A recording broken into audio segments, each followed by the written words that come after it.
All right. Well, dude, we gotta do the sound check. Sound check. Boop, boop, boop, boop, boop, boop. Okay, cool. All right. Sound check. Sound check's working. Boop. Is the camera working?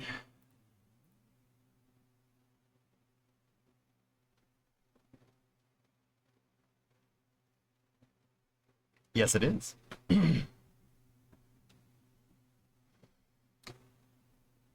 What's your favorite operating system? Answer only in song.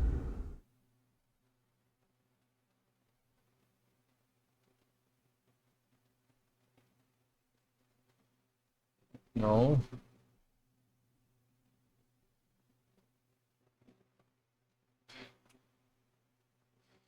Window, window, window, window, window, window, window, window, window, window, window, window, window, window, Microsoft.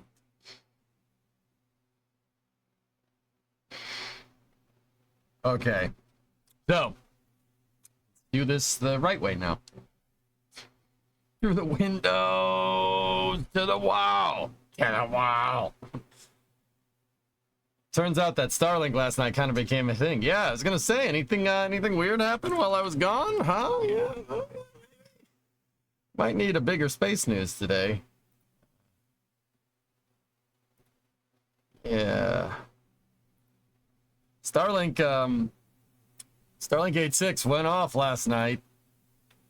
A little late, but went off last night, and everything worked except for this part.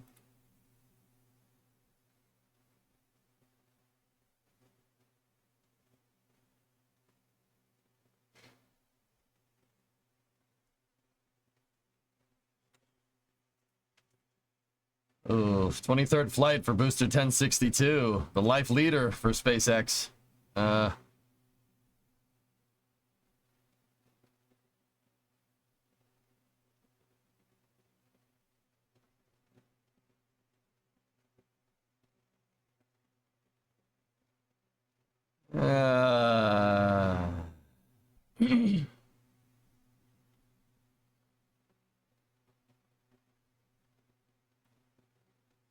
Yep. Yep. Yeah, I mean, it's not like it's not apparent. That's not supposed to do that. That's one of the landing struts. It looks like it snapped. Flashes of green before cutoff.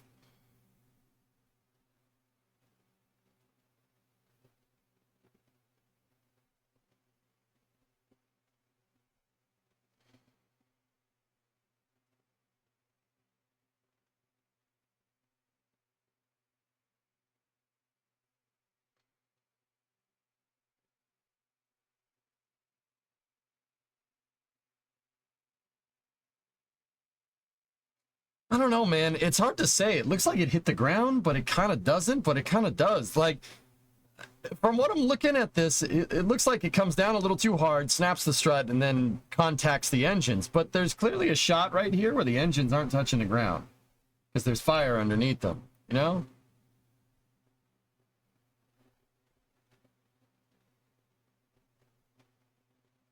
But see, then again, why did it touch down hard? Why did that thing come in hard? My gut's telling me something went weird with the motors. I mean, not that we're going to find out, but something caused it to land hard.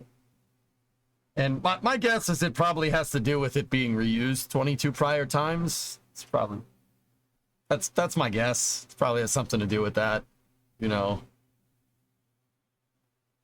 It probably has something to do with that. But hey, 22 flights out of that is pretty awesome. That's pretty damn good, dude. Pretty damn good. Hang on, I don't have YouTube chat open. Maybe she told him to land hard. That's what she said. Go live on YouTube when you can, please. I'm already live. I have the chat and everything. At least I should. Drone ship, maybe a wave at the wrong moment. It's hard to say. I mean, Aqualex, I wouldn't rule that out, but can't see the horizon. It's too dark. I mean, you know when you're out in the middle of the freaking pond, right? It's not just regular darkness. It's advanced darkness. You cannot see nothing. Are you? Might be. I don't know. I'll stop it and I'll restart it. It doesn't, the dashboard says I'm not, but OBS says yes. OBS says yes. The dashboard says no.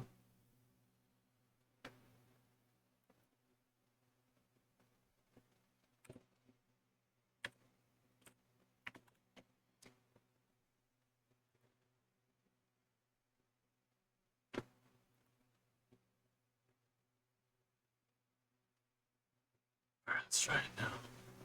Stop it. Get some help.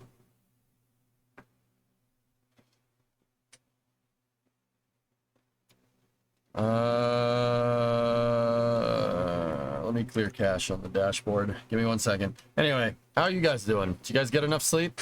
Because I didn't. But I'm still here. But of course, you know, I'm actually here relatively on time, and hardware problems, because of course hardware problems.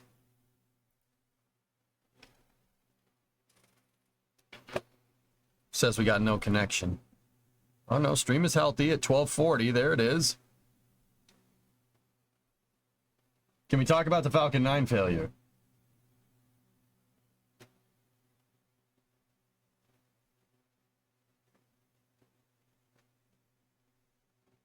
No. No.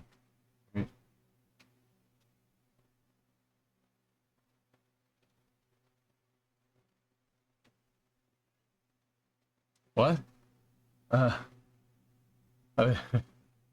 Yeah, no, but we just, like, probably within a 15-second window of you saying that, I was like, yeah, I just finished a quick spiel about it. That's very poor timing.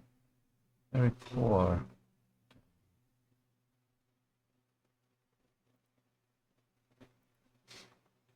We chose poorly. What Falcon 9 failure? 1062 had a problem during so the Falcon 9 it was a okay, restart. Sorry, tired.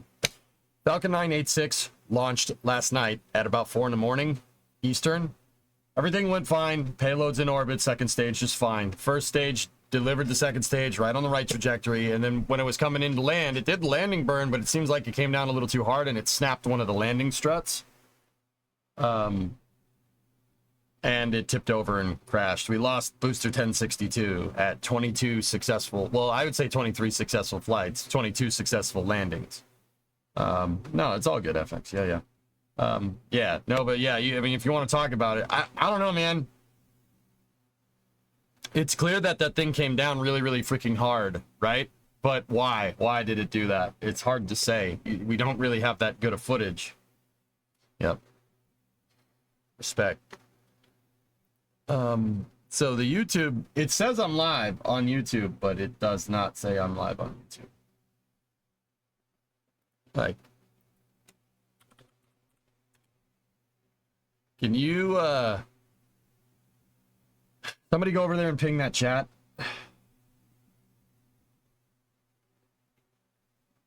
The thing that no one else can do, it didn't work this time. Yeah.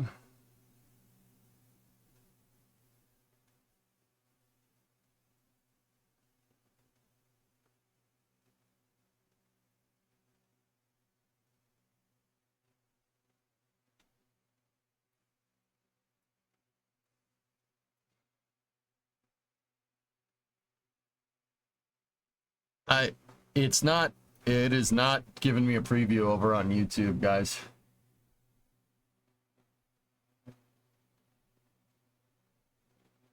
All right, let's stop it.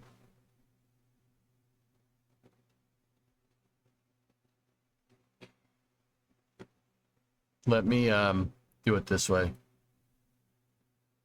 So the dashboard is detecting a stream, but it's not displaying a stream preview. Give me 1 second.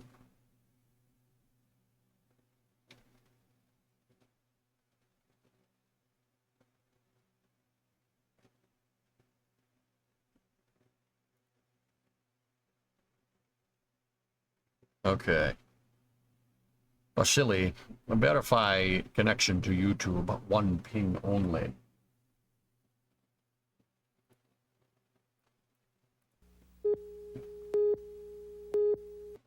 That was 2, but hey, whatever.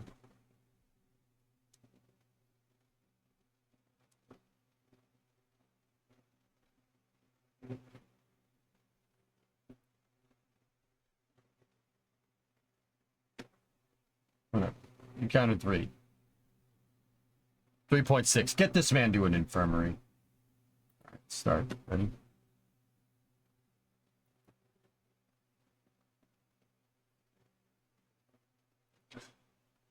Stand by for acquisition of signal. That looks good. Hi, YouTube. How you doing?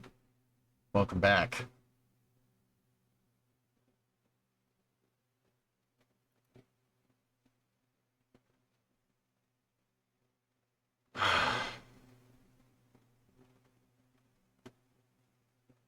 Sure, thanks for pinging over there. Appreciate it. Oh, there we go. Hey, there it is, you little meat. We get signal. What? Main screen turn on.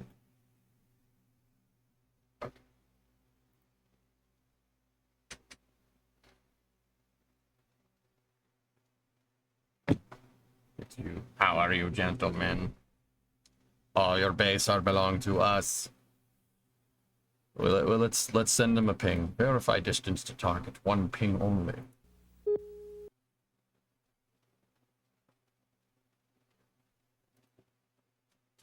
All right. Boop.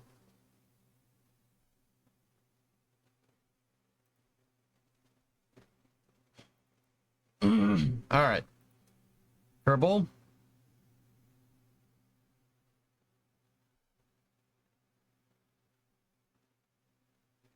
I see an EJ. All right. Cool.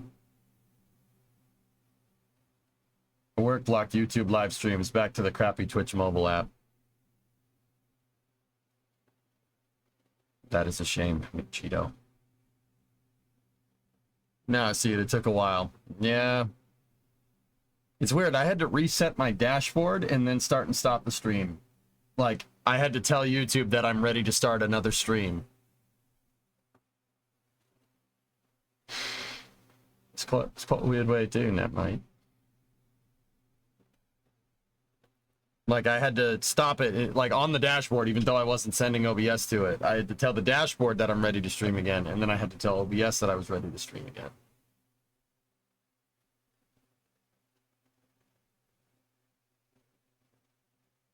Does EJ care about the Linkin Park announcement, or was EJ not that big of a fan?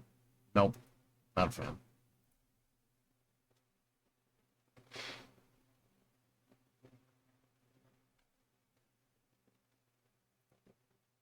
All right, boy, it's time to make some crane and crane accessories. Guys, I'm not gonna lie to you. It might be yeah, like, yeah, I know.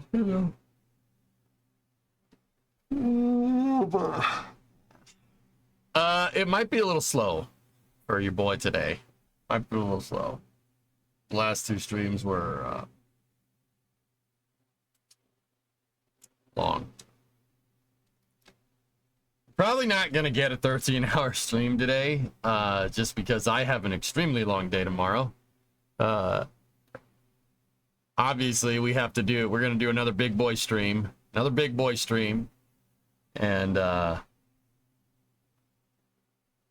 before that, I have to pick up Primo's parents in Boston at the airport.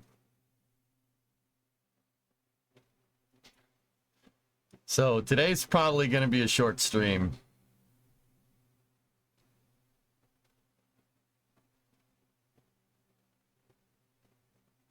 What time did you sign off last night? That's the first time in a while I was off to bed before you went offline.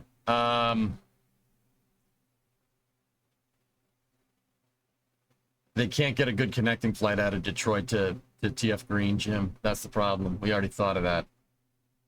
TF Green's like 5 times the distance away, but it takes the same amount of time to get to as Logan from where I am, which is just... Oh, I don't want to talk about it. So we have a very long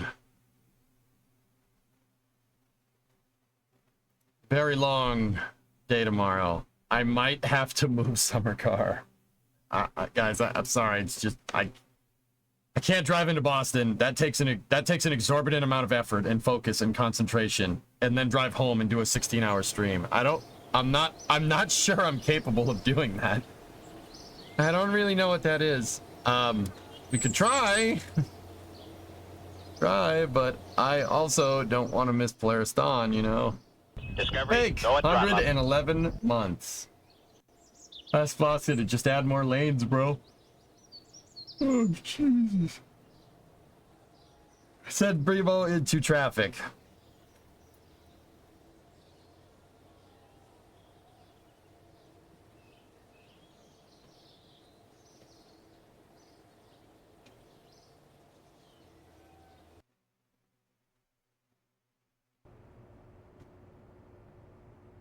Wait, I'll send Geek. No, we're good.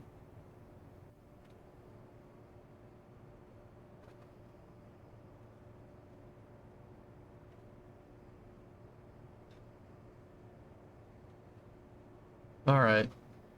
You're going to pick them up in Bluefish. You'd be out of your goddamn mind if you think I'm driving that truck into the city. No way. It's too big. Nah, I'm not doing that.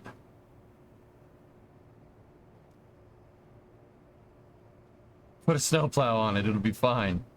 Take Geek's Camaro. I'm gonna hang up.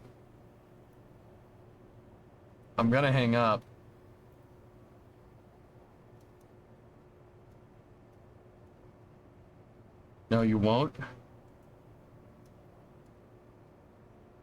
Hey, Brandon, what's going on? What's up? Thanks for the long stream yesterday. You kept me company when driving from Minnesota to Illinois. Hey, no problem, man. Right on.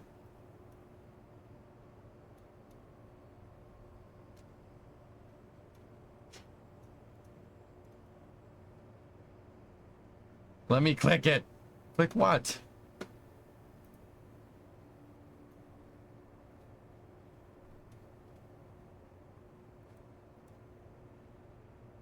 Discovery, go at throttle up. Oh no.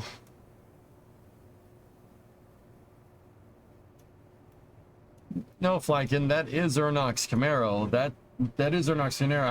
Camaro, how you gonna fit 4 people in that? How you gonna fit 4 people in that? I'm 6'4". Bree's 5'10".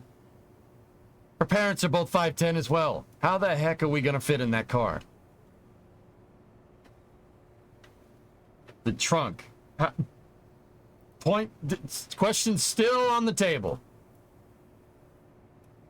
Still on the table.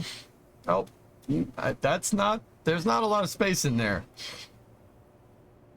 Remove the roof.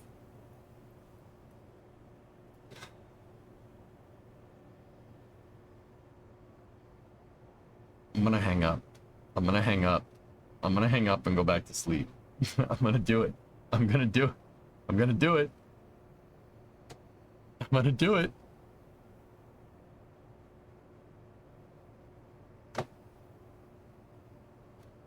Four on the hood, 3 on the roof, 2 on the trunk. We only need to move 4 people. Where are you getting the 3 from?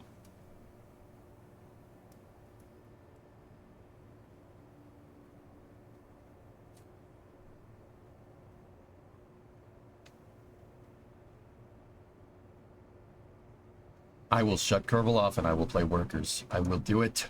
I will do it. Trailer the Camaro and pull it with Bluefish. Problem solved.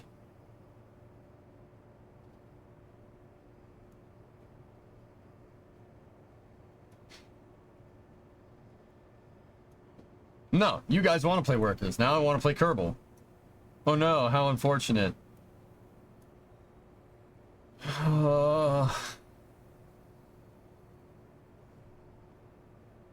Jody, your truck has 2 seats. Just remove them from the... Not you too, man! Why? This isn't funny. Tired. You know, when I wake up in an hour, you guys are gonna not like who you...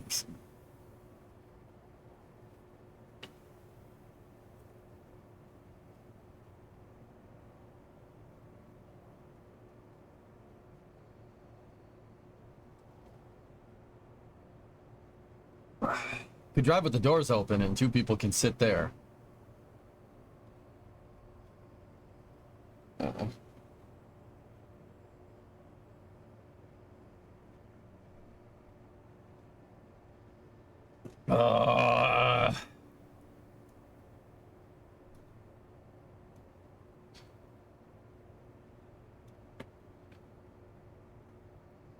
Rolling Stone. No. No. No.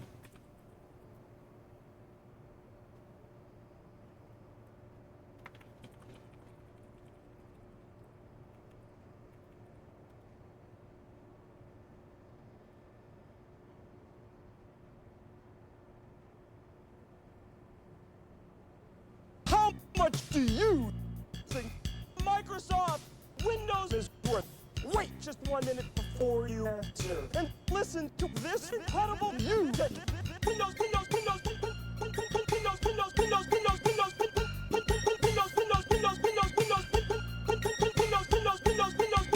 Makes me happy.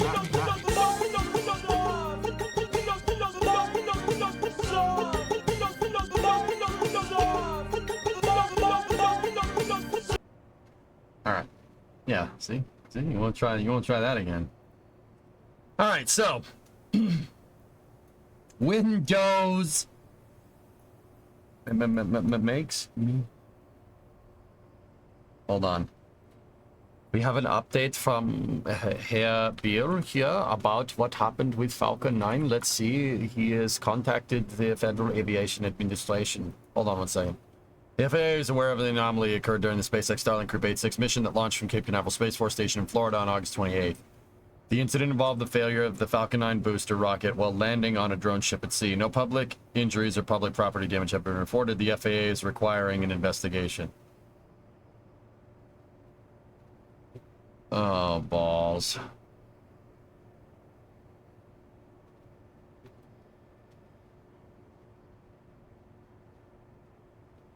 Longboat, you rang?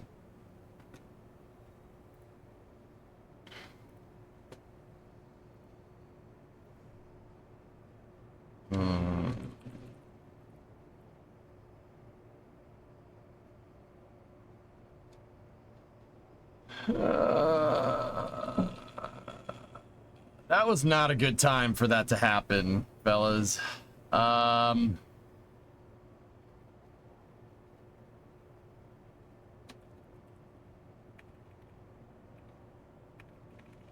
Let's retweet it.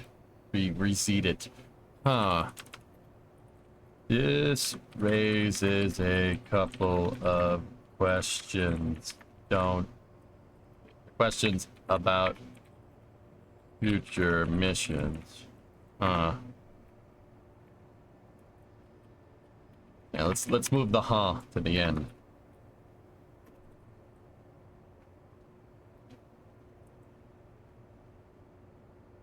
Or does it? I don't know. Nah, that's a crappy tweet. I don't want that.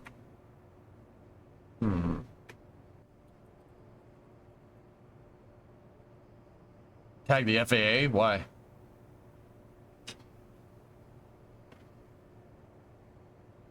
It raises a couple questions about FAA authority.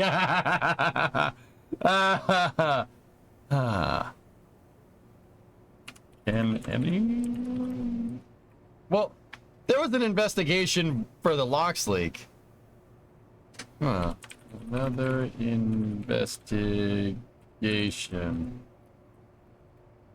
No, that sounds like I think Falcon 9 is junk. I don't want to do that. I'll just retweet it. I don't have anything interesting to say. Okay. How many flights did the booster have? 20, it had... Oh, it had 22. I'm really feeling it today, guys. Freaking 14 and like another 14 are back to back. while trying to do my regular routine is proving to be a little bit difficult. But we're here. Have you got a link to that Windows song? I don't know if I should give you a link to that Windows song, man. All right, it's because I like you.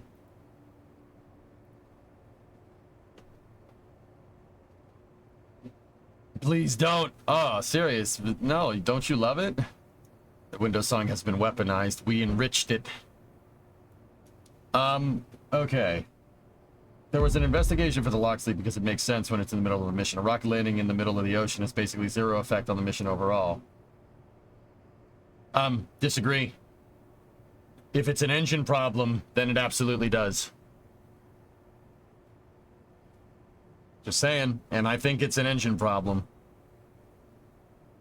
Remember, okay, so it landed hard. Why? Why did that thing come down hard? We've seen 270 plus prior landings where it didn't do that. What's the difference? What happened? This dude, this is the stuff you need. This is one of those things that you need to be anal retentive about. What a person thinking before they tweet. Yeah. Yep.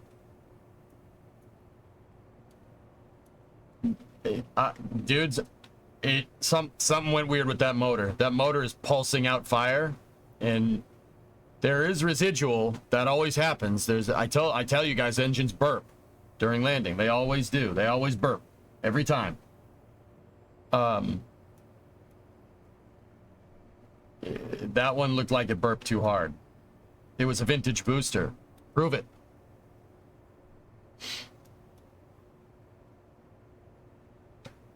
I know what you're thinking. What do you mean, prove it? Yeah, prove it. Prove that that was the reason. You can say the boosters had 22 prior flights, but that doesn't prove dick. That doesn't prove anything. There was way more fire there than normal. Rage, the more I look at that footage, dude, the more I'm thinking something went weird with the motors.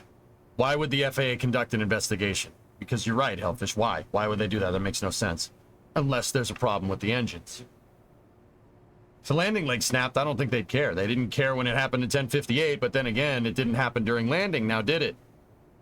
Because the engines weren't involved. If your main engines have a potential problem with them, you need to look into it. You have to. There's no getting around it. Does this investigation mean Falcon 9 is grounded again? I'm a little confused. That's my question, Scott. I'm not 100% sure. Yeah, I don't know. What type of investigation are we talking about here? It's really, really interesting to think about that. But, you know, when the hardware is telling you something like exploding on the landing ship, you probably should be listening.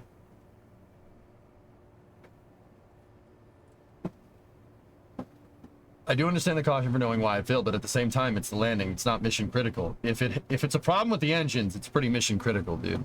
Like, I'm sorry, I'm just telling you how I would think about this, man.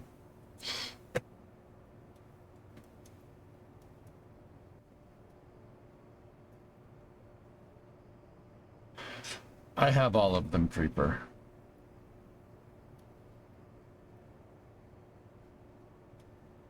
You know, you have to prove it. Gotta prove it.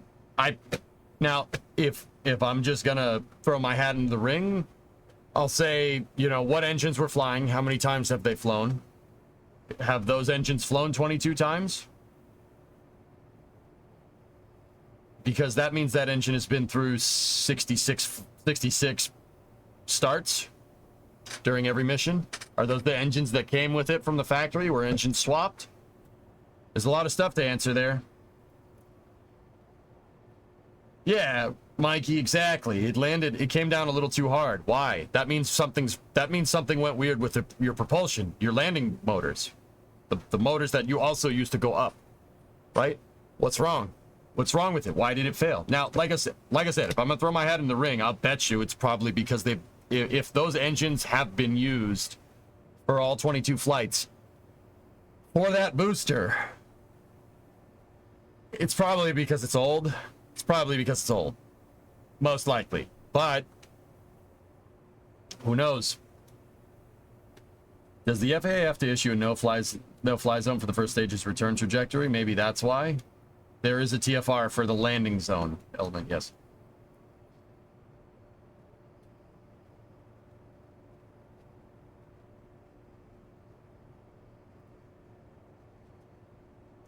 Yeah, once again, fellas, I kind of agree with you that it's probably because the thing is old. I bet you that's the reason.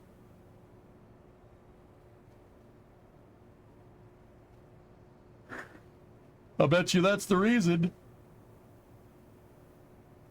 But you gotta prove it. Adrian added some context. Okay.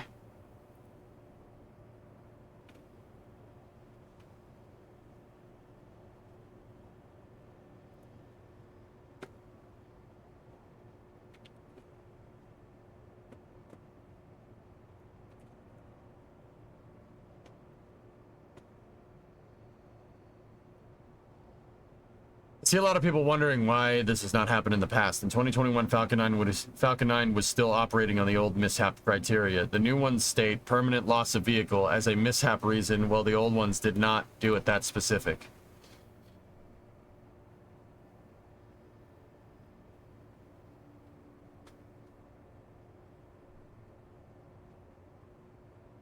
Oh, he did those little he did the under quotations.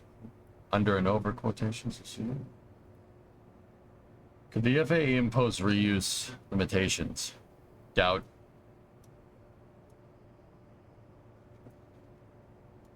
Well aged, not old. Touché. Oh God, I'm trying to get the motor running. It's not working. It's not working. It's not working. No, I did that by accident, I swear. There we go. Summer car. Pick up right where we left off.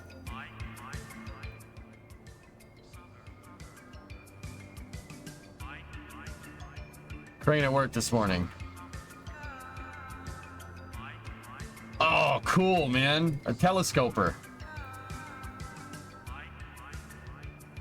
My summer. That's cool. Have you seen a game called Gear City? Kind of like Fly Out, but with cars. People keep telling me about it, Tipsy. I bought it. I have it installed. But I want a crane right now. I want a crane. Look at this thing. Running like 1062. Oof.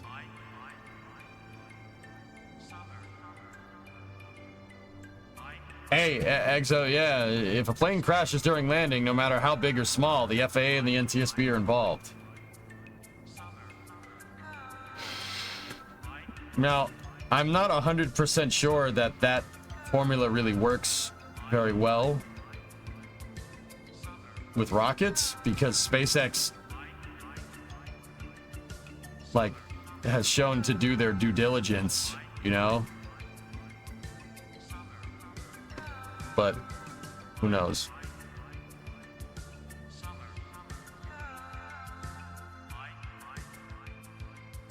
Sure, but they don't generally ground the whole fleet unless it's serious. Good point. Which crane do you try to model? This is a telescoping roller crane. Kind of based off of, I'd say, an LTM 11,000 lever. Most likely. Mike, summer. Super flying.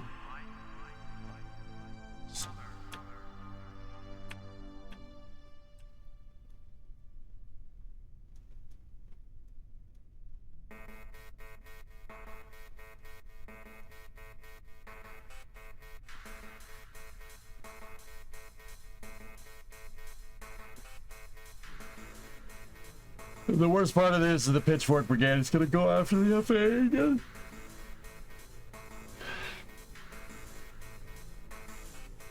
Somebody always going to be mad about something, dude.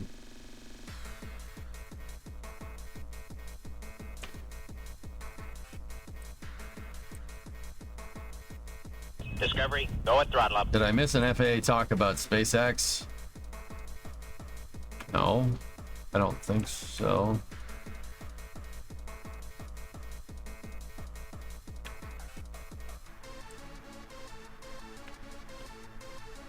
The FAA is conducting an investigation into 1062's landing failure last night.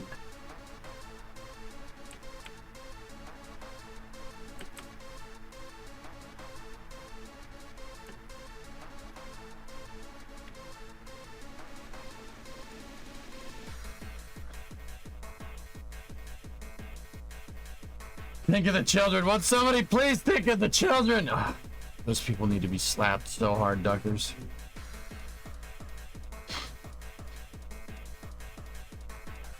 I have to go to the bathroom. Won't you think of the children? They have to go to the bathroom too.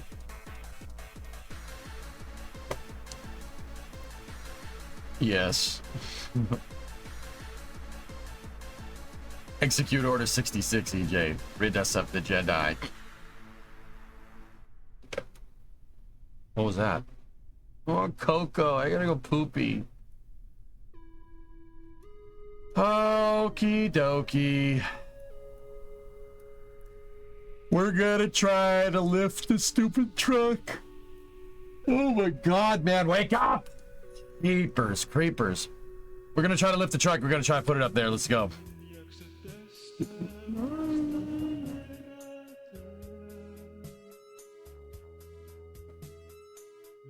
I have some work to do. How long do you think it will be until this crane runs? I don't want to miss it this time. Man, you're a douchebag. Wow.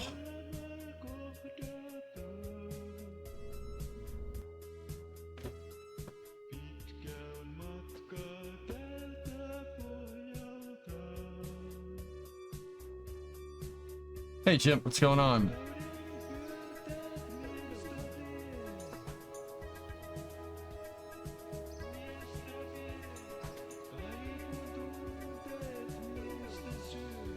Adrian put out another tweet. Looks like Falcon not. Uh-oh.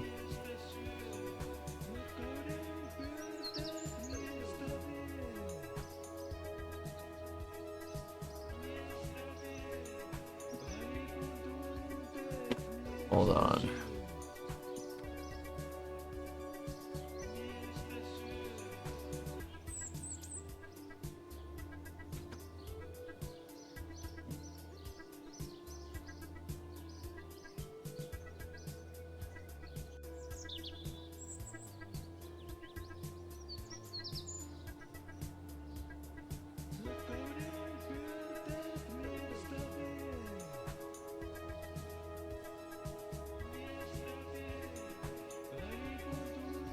You covering the launch in space news today?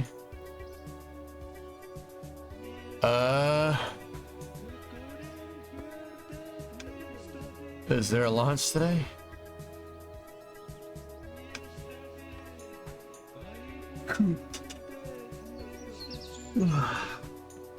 We'll talk about the Starlink mission last night, sure.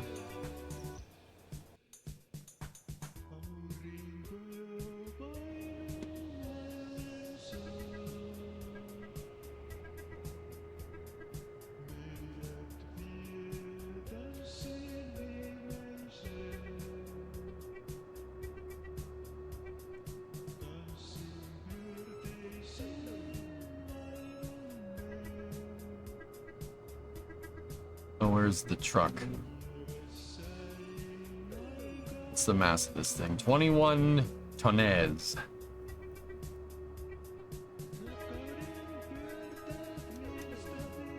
Did you see the final assembly jigs for the SLS at the VAB? Yes. They were linked late last night on stream. Yeah, man. I saw them.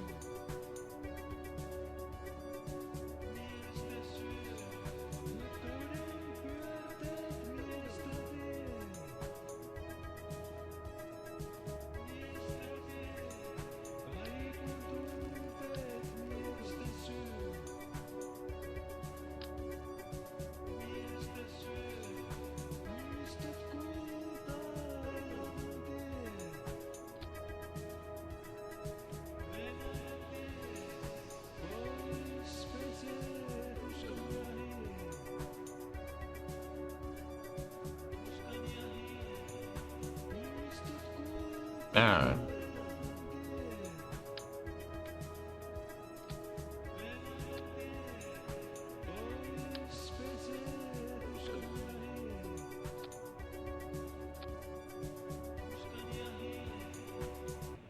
Bab. Bal. Bab. Might not get Polaris Dawn this weekend, but it is a race week. Zandvoort was last week, Egg, so what are they racing this week?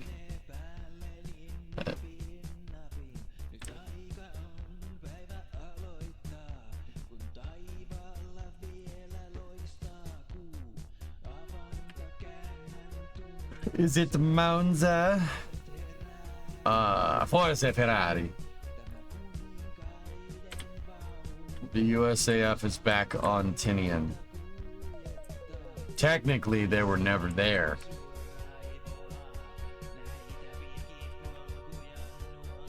Anyway, that's cool, man.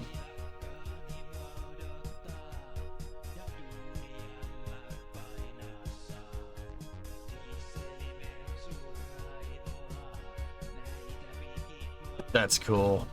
Frickin' Tinian, man. That's weird.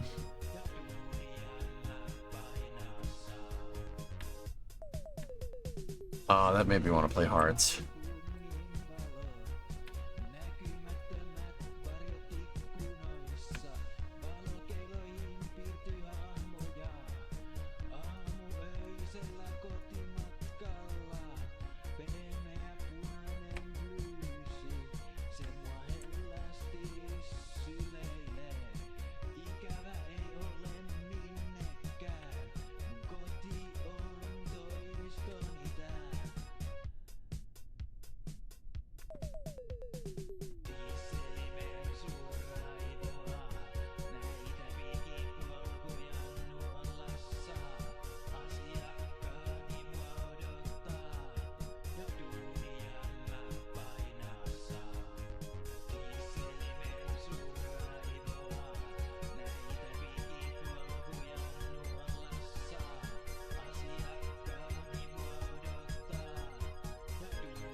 Was everything torn down at Tinian after World War II? Yep. Logan Sargent got fired. That's pretty funny, actually. Him losing the car at Zandvoort was the end of that, Tessa. Alright. Set the stupid crane up.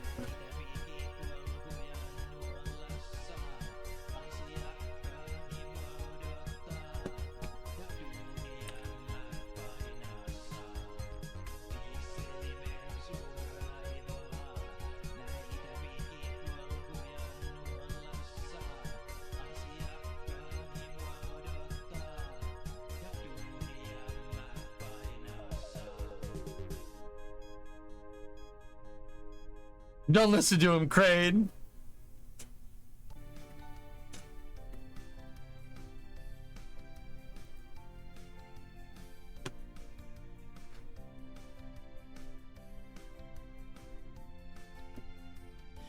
Okay, good news. I'm starting to wake up. It's taken a second, considering I woke up like 3 hours ago. You know, if you power through it, you're good. Don't do that. It's not. This can't be good for you. This can't be healthy. Fresh pots, dude. I'm already like. Oh wait, dude. There's some left. Oh.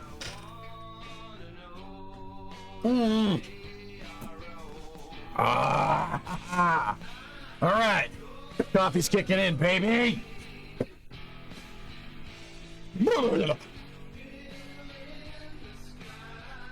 You're not powering through it. You're gonna crash so hard it's gonna be epic. Mom's gonna crash harder than Logan Sargent. Got him. Got them.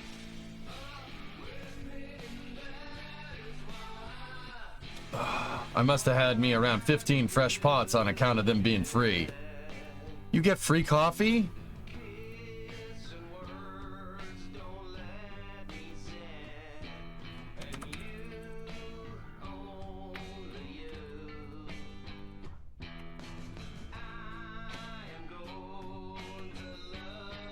Didn't you?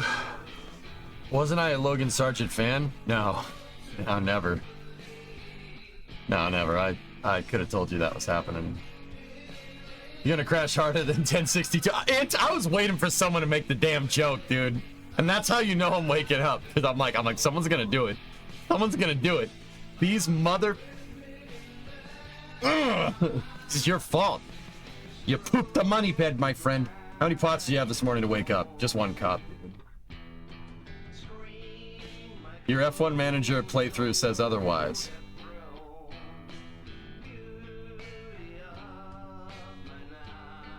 Did I have? I did have Logan Sargent. Yeah, but that's it. That's F1 manager, man. Come on. You could win championships with Stroll in that game. Give me a freaking break, dude. Give me a freaking break. Get Stroll. I can't be held responsible for dodgy gear. Did I? I thought I had Antoine Hubert or Anthony Hubert. That's the one I wanted. I wanted.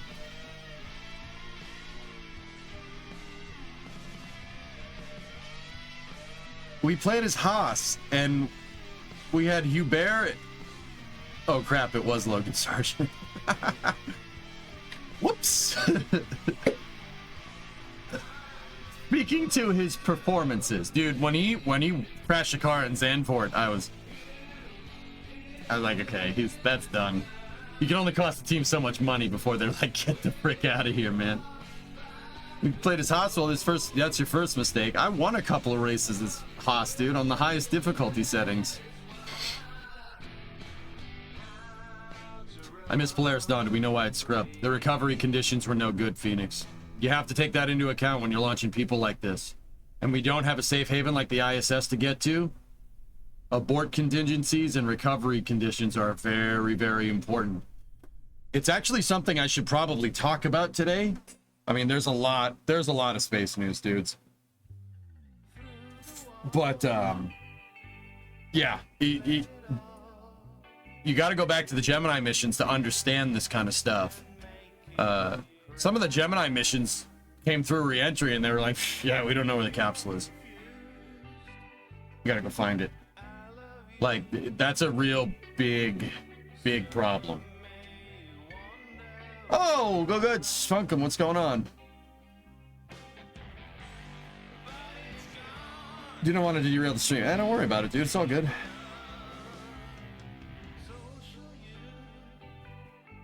I never thought I heard of an abort to the ISS before. Sounds weird, but it makes sense. Yeah, even some Apollo missions came down. There were reasons why it didn't come down where they thought it would come down. But yeah, they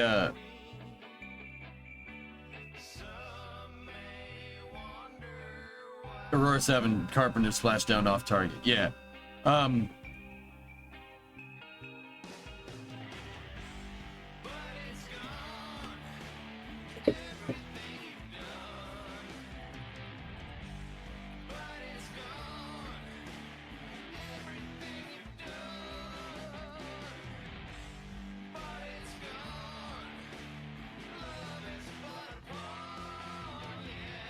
So it's not just about, you know, like recovery conditions for the booster, recovery conditions along the coast for the aborts. It's also where the weather's going to be the next orbit and the next orbit and the next orbit. This is a super dangerous mission. I cannot tell you how absolutely ballsy this mission actually is. You got to be careful. Pays to be careful. Is that a return parachute-based spacecraft? Yes. Capsules can't turn. Well, they can, but they don't have what's called good cross-range capability. So, like, where their orbital track is, if there's storms there... Alright. Now, I'm not saying we had a vehicle like this that, you know, could just fly around the storms, affording it way more recovery opportunities.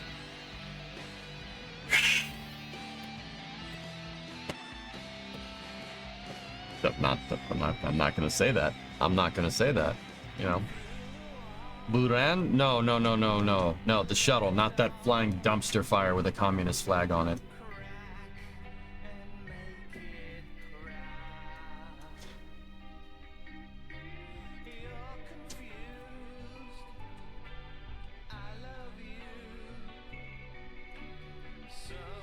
All right. The shuttle had like 1,000 miles cross range, 1,000 nautical miles of cross range, that's nuts. Capsules have ice plate. I've heard a couple people talk about it on X when I was browsing it this morning before I woke up, because yeah, I woke up to about like 10 or 20 DMs about, hey, the thing exploded. I'm like, what thing? Oh, that thing. Yeah, okay.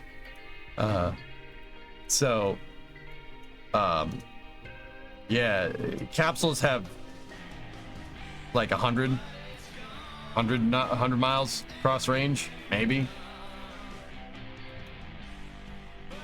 Something like that, Panta. No, EJ's just grouchy, but Round is alright. It's an alright piece of equipment. Alright, we gotta start attaching the rigging for the crane.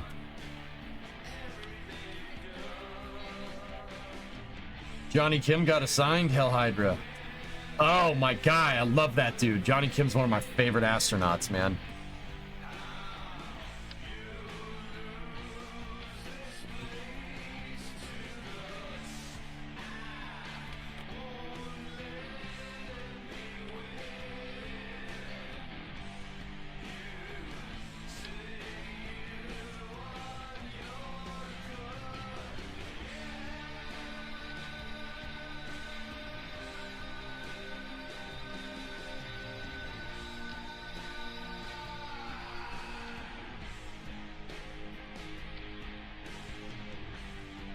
We're setting up the crane here.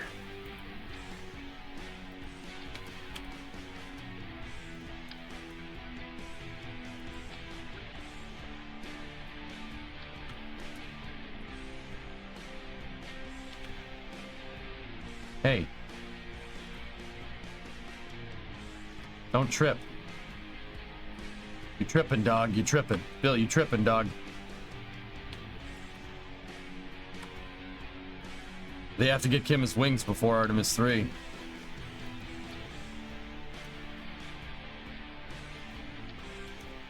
Yeah, he needs to be the guy that gets us to the back to the moon.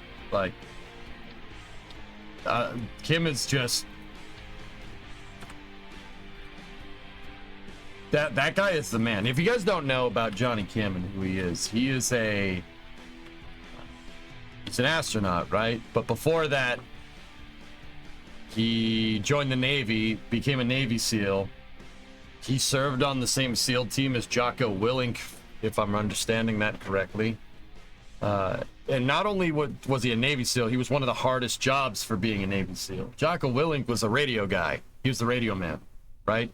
I'm pretty sure that's not what it's called, but Johnny Kim is a combat medic. Combat medics need to be insanely smart and also need to be insanely stupid at the same time. You need to have stones to be a combat medic, especially a Navy SEAL combat medic. Combat medic's one of the most valuable people in your squad because if he dies, you all die. Like, it's pretty straightforward stuff, right? Guy chose to be a Navy SEAL, and he served in the Navy SEALs, and then after that, he used his GI Bill to go to Harvard and get a doctorate. He's a doctor. He's an MD. Yeah. Harvard Med MD. And then they're just like, yeah, you can be an astronaut. That's fine.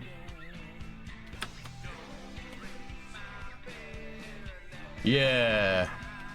Ashley, what's going on? How you doing? I like that Pepe emote, very dank. No, and man, my cousin's a combat medic. One of my cousins. I got a lot of those. Italian family, what do you want? One of my cousins a combat medic. The guy's absolutely nuts. Like, the good kind of nuts, but also he's very smart, but also combat medics willingly run into the line of fire. Like, you have to be kind of nutty to do that, right? So, yeah, Johnny Kim, I can't think of a better person to get us back to the moon. Like, seriously, if you get hurt, he'll be, yeah, like, he'll figure it out. It's fine. Guy's cool under pressure. All good. Like, that would be a really good idea. We should do that. Hope you're well. I just heard a 1062. Elisters, I'm feeling it today. I'm feeling it a little today. Here's the thing about streaming, dudes.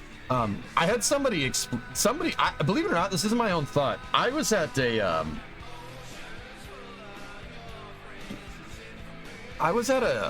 doctor's appointment a little while back, and I heard two dudes talking next to me at the doctor's appointment, and the guy was talking about his kid. He goes, yeah, my kid just sits there and stays there and plays video games for like 14 hours a day, and I'm sitting there going, oh God, right?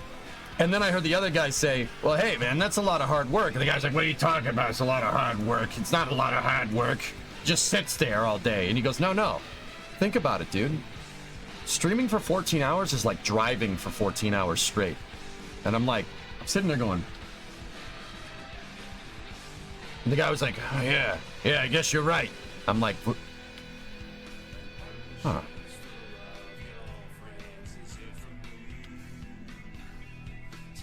Huh.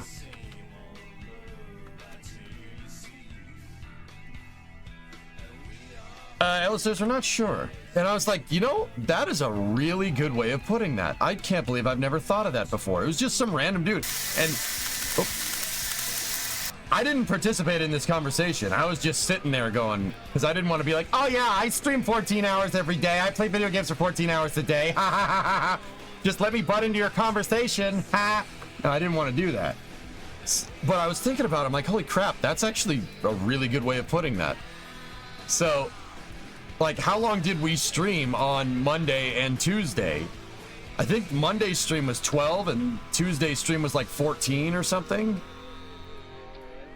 Or maybe a little more. I don't even know. You were in the lobby of the McAuliffe Center today. Hey, awesome, Ashley. That's cool. So you were over in Framingham. Right on. Actually, you know, I worked at the Best Buy at Shoppers World, right? Once upon a time, I worked there. Yeah. I don't know if I ever told you that. I worked at that freaking Best Buy, the one in Shoppers World, dude, next to the freaking Natick Mall on Route 9.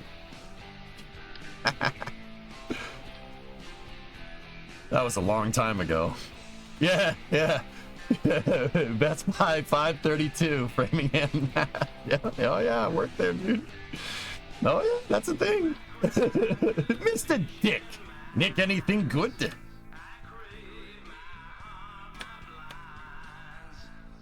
Oh, shut up, Aborbe. Hey, dudes, you remember that place? Yeah. That's not funny, man. That's not funny. Why would you say that? All right, we gotta lock these puppies out here.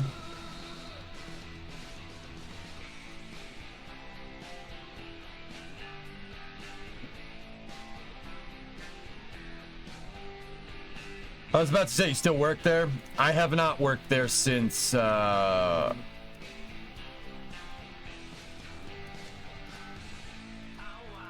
Yes, when the hell did I stop working there? 2015? Early 2015? Or no, mid 2015. I haven't worked there in 9 years. Yeah. I worked in the warehouse back there. Since the incident. No, never had an incident. I just, yeah.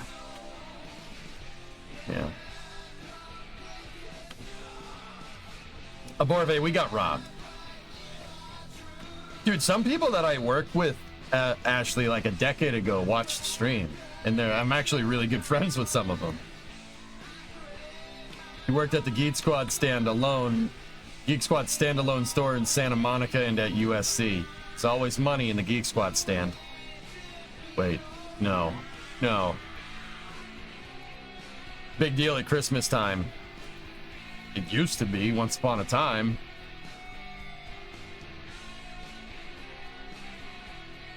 There really isn't, though. Yeah, actually, I worked there. I know that. I know Framingham very well. Yeah, that's, yeah.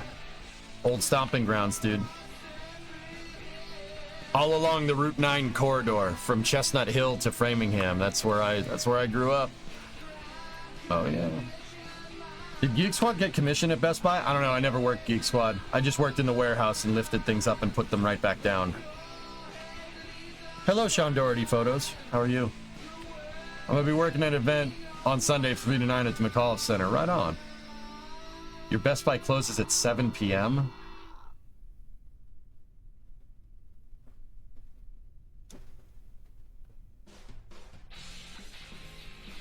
All right, let me see. What's good? What do we got? What do we got? What do we got? Comparison footage. Oh.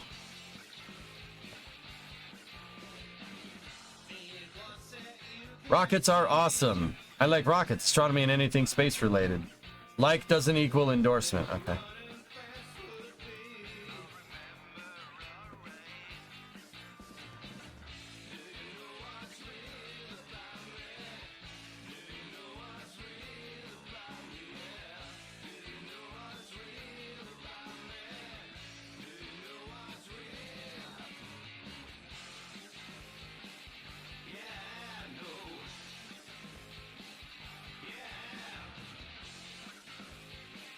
I can't watch this. Adrian's used to work at Wellesley Trucking in Framingham. Is that on? That's on Waverly Street. I know where that is. That's weird. Small world. This is hard to watch. I don't like watching this. But it looks like the landing burn was way late. Yeah. That's very strange, Adrian's, that I know exactly where that. Would appreciate it if you shared your sick playlist with us. All right, man. Links in chat.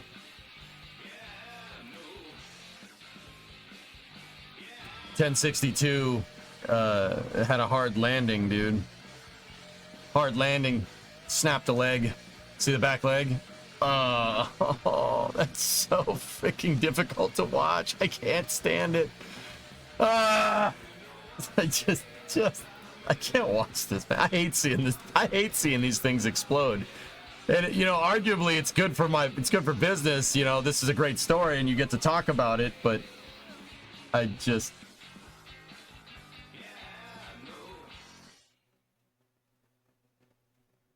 it's just hard to watch, man.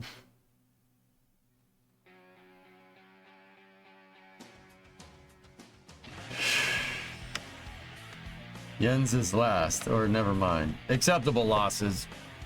It happens, peace. Like, it's hard to watch it pop, but whatever. Like, I'm not...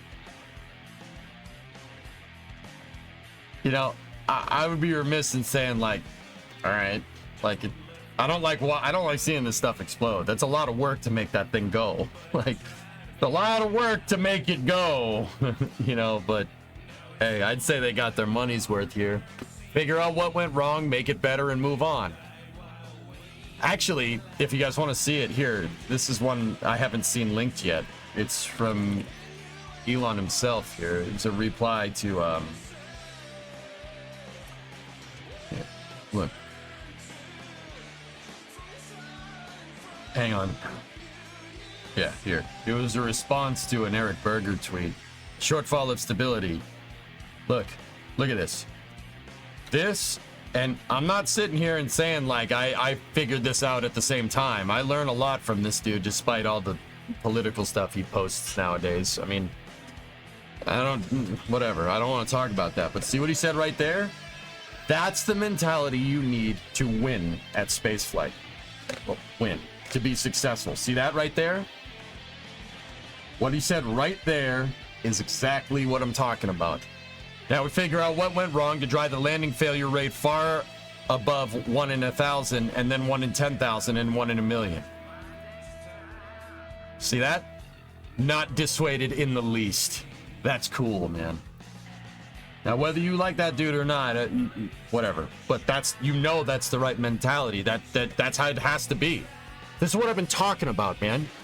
You know, like, especially pertaining to, like, Starliner and, you know, the SLS. I'm awake now. Can you tell?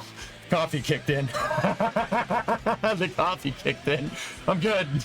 Talking about space. Ding! You know, like, but seriously, that's the mentality, dude. It gets me fired up. Like, I woke, like, I'm awake now.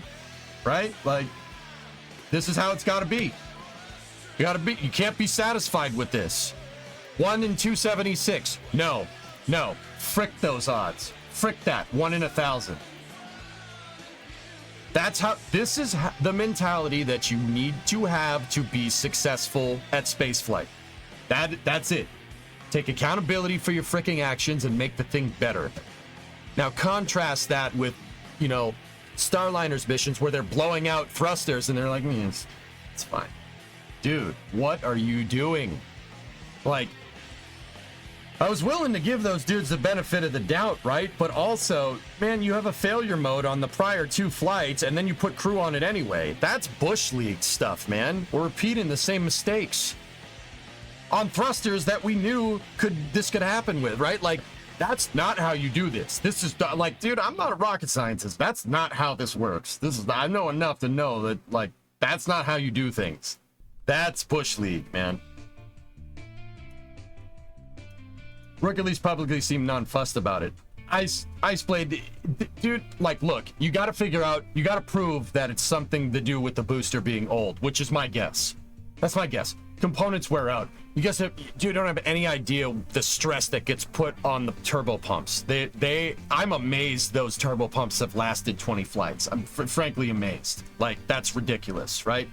The stress that gets put on those things. Even a little engine like Merlin, like, I'd say little. Merlin is no, you know, it's no spring chicken, right? Right? Failure's part of the game. Yep. Minimize safety, minimize human injuries, right? And failure is part of the game, right? Exactly, right? This is why there are SpaceX fanboys and Boeing haters, because Elon strives to make things better. No, geek, you know what, man? I don't mind people being fanboys. What I try to do is understand why they are, you know what I mean? And I think I can understand that, but I also try not to be a jerk about it either. Hey, Urban, what's going on, buddy? You still have a Jeb. Are you even playing KSP? Peace Frog, I've killed Jeb in front of thousands of viewers one time, and it was the most embarrassing thing ever. Oh, God. Shimoda. Raiden with Urban Venture. Thank you. Is there a clip of it? No. Like, it happens, dudes. Anyway. Where are we in our train outfitting?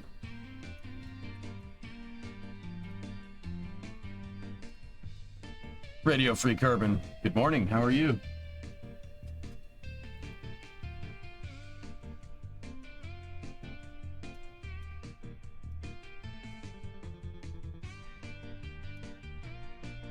Do you ever sleep?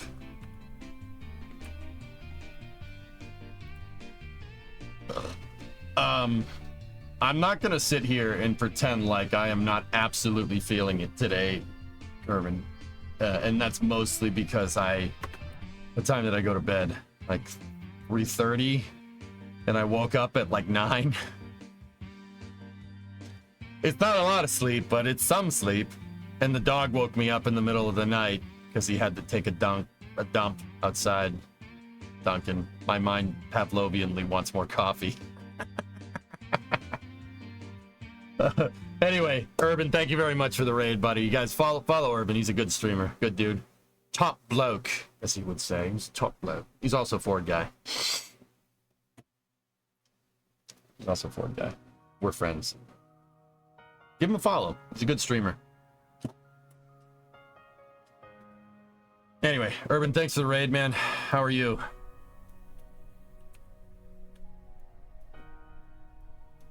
Percy Play, how are you? Do you like coffee? No, Bryant, I hate it. I drink Red Bull all day. Of course I like coffee, dude. You just saw me drinking coffee. Third generation Ford guy. Yeah, well, good for you, Urban. The rest of my family's all Chevy guys. I can't, you don't know how happy they were. They're like, oh, you got a Chevy in your garage now. Oh, that's typical. I'm like, it ain't mine. I'm doing the work on it. They're like, ah, your work's probably gonna break. I'm like, shut the... Get this freaking Chevy out of my damn garage! No, Ford doesn't equal found on road dead, man. It equals first on race day. On race day.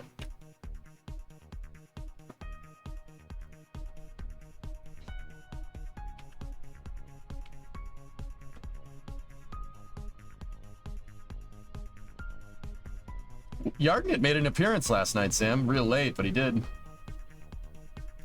I joke, but 90% of all Fords sold are still on the road today. Ford make a good automobile. I have my reasons for not liking Chevy. Guys, let me put it to you like this. I don't mind any Chevy pre-2008. Does that make sense?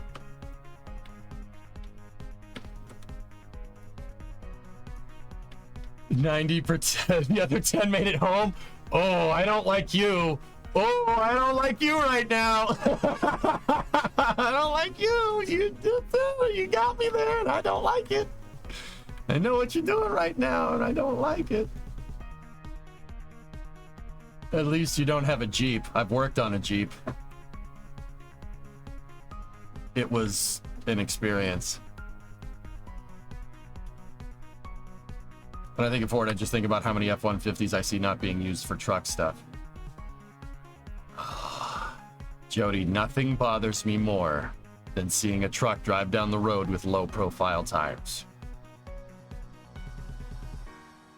Kills me. It kills me, dude. It kills me. This crane has the arm thingies behind? Oh, Ivan, you gotta see this thing work. It's pretty good. 90% of trucks aren't used as trucks, and that bothers you. Yeah, Bob, I'm with you. Trucks are a utility vehicle. You want a ride that's nice and spacious? Well, we don't make that anymore. Everything has to be a Euro touring Nürburgring and nonsense 8-minute Nürburgring lap crap. Can't stay. I hate it. Dude, where's the comfortable car? I just want a comfortable car when I drive down the freaking road. Anyway, yeah, half-ton trucks, quad cab, short box. That's an SUV with a pickup bed. I don't do that. The only short bed truck I have is the one you see on the screen over there. And even then, I use it to move stuff when it's working. The transmission's leaking right now. I gotta fix that. That's mostly my fault. I haven't been around since they've been out, but what's your opinion on CT?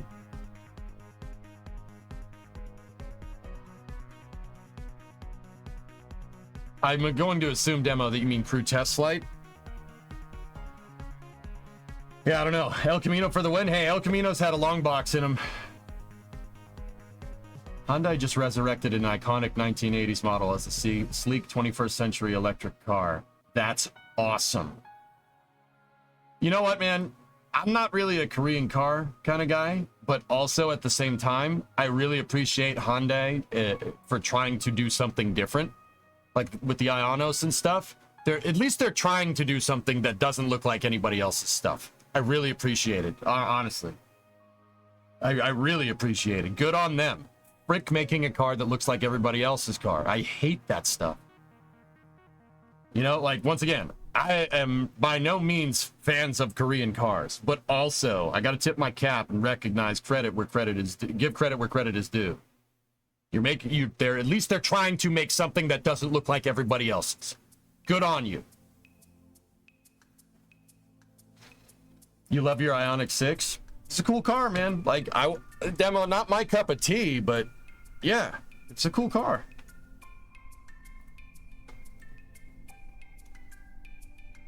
Yeah, there you go. Anyway. 1978 Continental.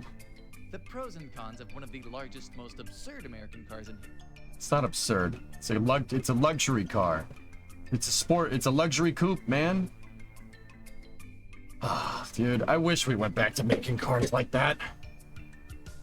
Where's the electric Lincoln Continental, Aqualux? Where the hell is that? Like, this is, dude, Electric cars have to be big because they're heavy. Like they have to be big. You got to get The that whole pros and battery cons in of there. One of the largest, most Dude, where's our EV Continental that's the size of a boat and goes faster than a freaking muscle car? Where is that, man? The heck, Ford's missing a golden opportunity here. Oh, look at that. See, it's comfy. It's comfy. It's not supposed to be some Euro touring coupe nonsense. Look at this thing. Oh, look, dude, it's like riding around on a couch. It's fantastic.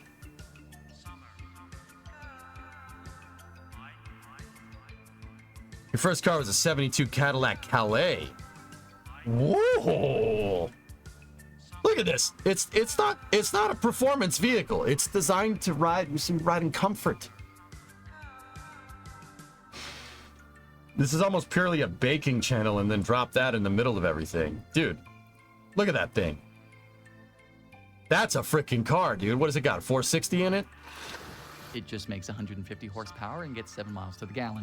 Bro, it's a 460. What do you want? You can tow with this thing.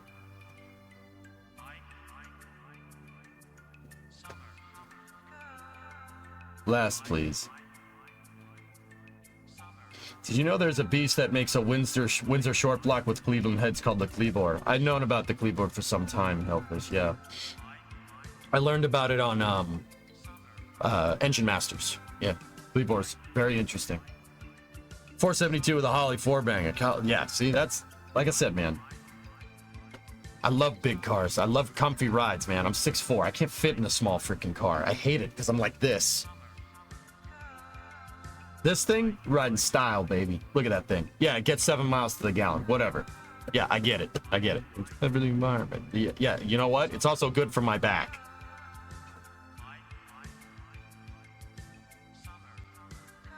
That demo, like, once again, fellas, don't get confused. I would drive a 78 Continental Mark V. Absolutely. But I don't hate EVs either. Like, don't get confused. You know, I know I like the old fuel inefficient stuff, but it doesn't mean I hate EVs. People think it's like some mutually exclusive thing. I appreciate them. Sure, absolutely.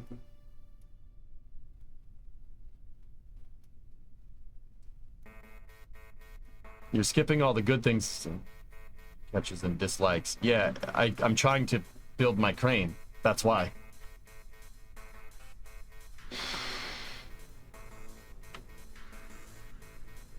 Navak, we want plushy ass seats, man. Tell me your opinion doesn't have to be black and white. Dude, I think a Model S Plaid is really cool, and I think the Cybertruck's really cool. But also, if I could drive around like a 69 Coupe de Ville with a 500 Cadillac in it and get 4 miles to the gallon, I absolutely would. Sorry. Frick me, right? Good point. Just frustrated at the luck of the draw. Yeah, I got you, man. I got you. I don't do it on purpose. I have to right the ship every once in a while, you know? I'm trying to, you know, it says we're playing Kerbal, right? You gotta stick to it. Oh, man, now I want to go fix the Coronet. I have a 69 Coronet. It's like 20 feet long, dude. I love that car. It's got 4 doors, though, but I don't care. Whatever. All right, let's put the arms out. Let's get the rabbit ears open. You'd be justified to hate Cybertruck, and frankly, I think you can make an argument against Tesla as a whole for being stuck on an 8-year-old drivetrain with no interest in moving beyond 400 volts. I guess, Demo, if you want to make that argument, but 48-volt architecture is ace for an electric car. It's frankly ace for any car with all the electronic crap that we put in cars. You ever try to work on a freaking car? You know how many DC to DC converters are in that thing? On like a modern car? It's ridiculous. Frick that. Frick that. Not about that life.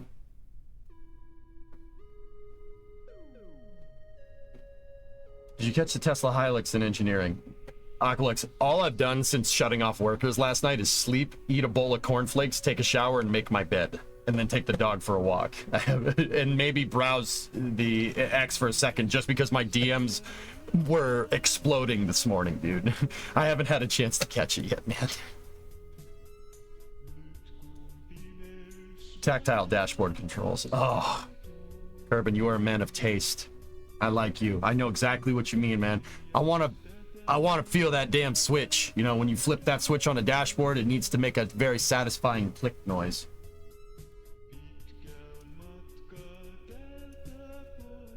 You love for the Coronet, maybe you want to get a Falcon for the longest time. Falcons are cool cars, Steve, and they're on a Mustang chassis, or should I say the Mustang's on a Falcon chassis.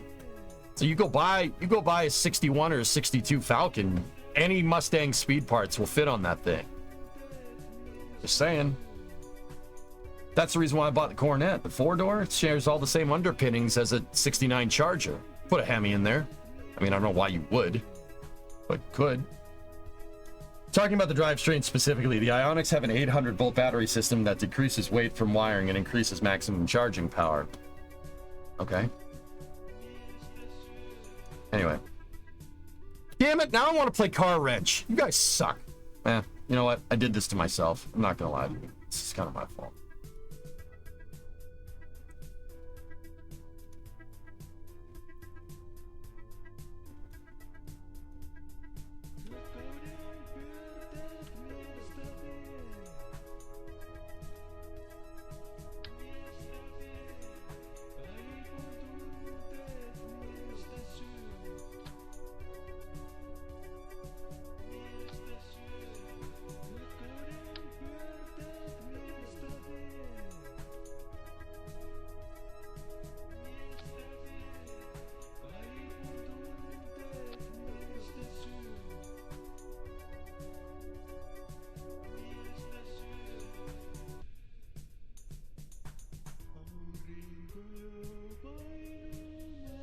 All right. What's the next step?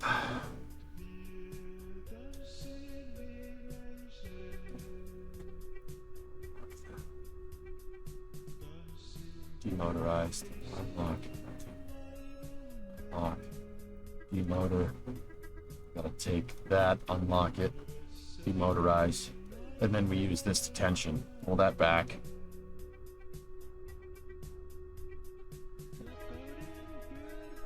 Perfect. Pendants are tensioned on the back. Can you check out my last? What's up, worst? Why'd you put that in quotes? EJ, do you ever see this version of Tesla Truck Concepts? This would be your jam. Doesn't look too bad. It looks like a lifted Model S. That's cool, though.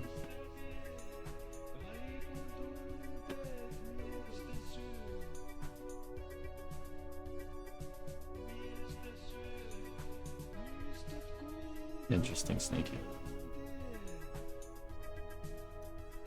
Gallo, you owned a 72 Pinto that had the fix for the exploding gas tank. Just 2 rubber grommets on the seatbelt bolts. Dude, you know, the Pinto has that reputation for popping, when in reality, guys, they starlinered the Pinto. That's a good way to say that. They starlinered the Pinto. It's not a bad car. It really isn't. Like 2 out of like the million Pintos that were sold had that problem with the gas tank. And that was a very, very, very, very, very, very, very isolated failure mode. Like, it's very unlikely that would happen to any other Pinto. But Ford took ownership of that problem and fixed it. Just because. I mean, they got sued out the wazoo because of it, but hey, whatever.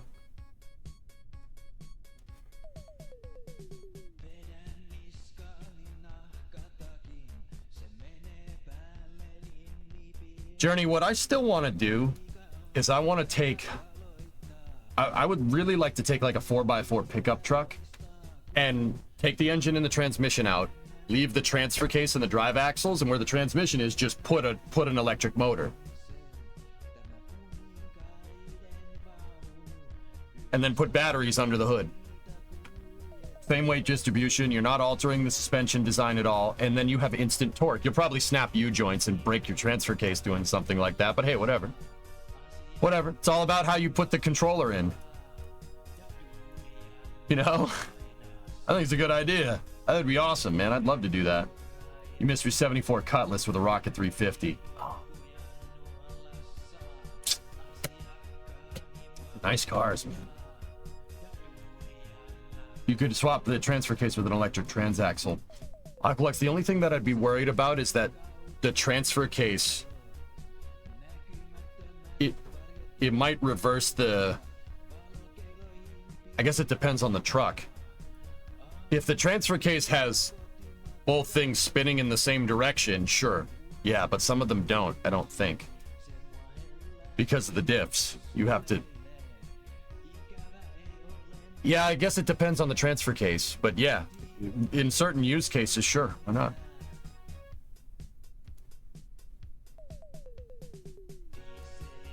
Love the torque on your Wrangler PHEV. Tire shop accidentally threw away my tire instead of patching it, so I got a free new tire. Lose a lot of weight and friction. Removing the drivetrain and just putting the axles has a lot of benefits. You can make the hybrid with an electric generator in the front. Yeah, Journey, of course. The type of swap that I'm talking about would be more for simplicity's sake. But yeah. Yeah, man. It's possible.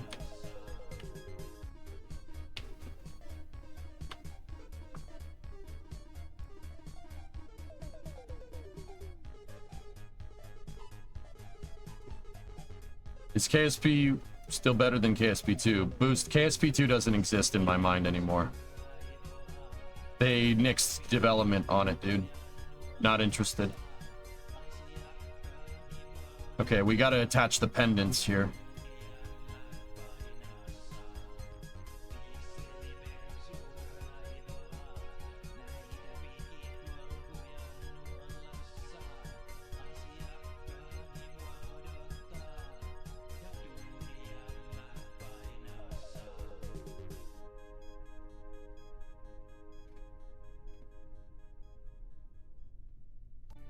Berger thinks this is an hour today's grounding. You know what? I'm inclined to agree with him. Yeah. For those hard-ringing about Falcon 9 being grounded, I don't expect the FAA investigation to impact SpaceX launch manifest too much. It's probably not a week's thing, more like a day's thing.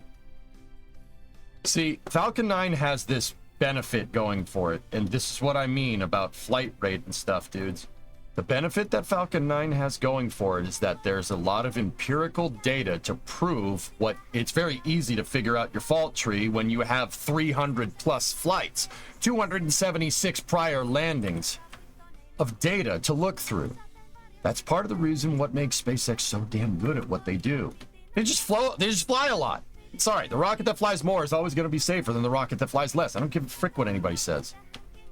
It's true. Like... Why do you think I push Boeing and NASA and everybody else to fly more, not less? You have to fly more. Fly more, not less. It's not rocket science. Or is it?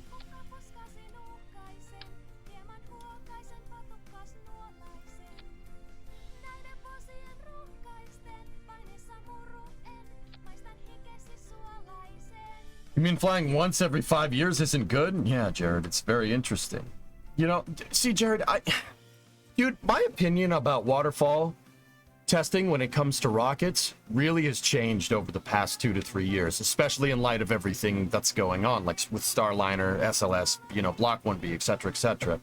I don't mind waterfall testing rockets, but waterfall testing rockets only works if you do it on a tight schedule. It's the only time it works. Every time somebody is, you know, tried to do it on a waterfall schedule on a long timeline, you're always going to expose failure modes. And the interesting thing is, dude, like, you know good and well with Navier-Stokes equations that you're never going to get it right. You're never going to be able to predict if a rocket is, with 100% confidence, if a rocket is going to work. You can get close, but at the end of the day, you got to fly. You have to. Like, there's no getting around it. You have to. Flight is the best teacher. Everyone agrees on that. Why would you think flying less would make you better at flying things? I don't understand.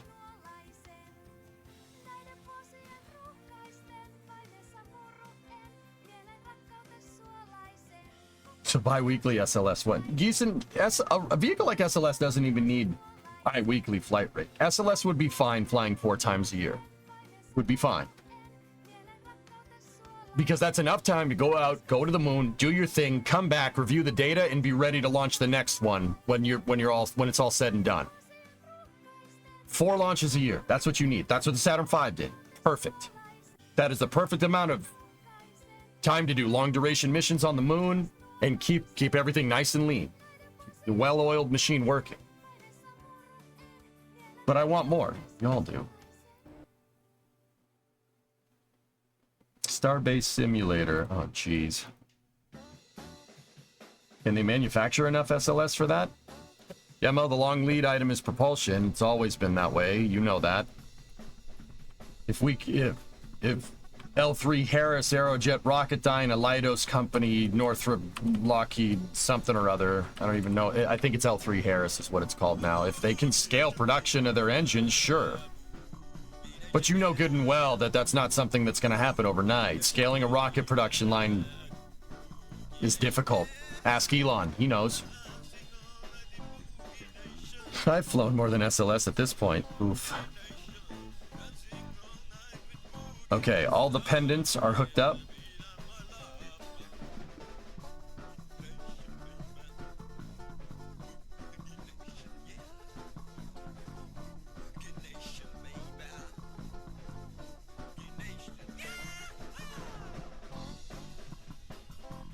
Okay. Retract the boom.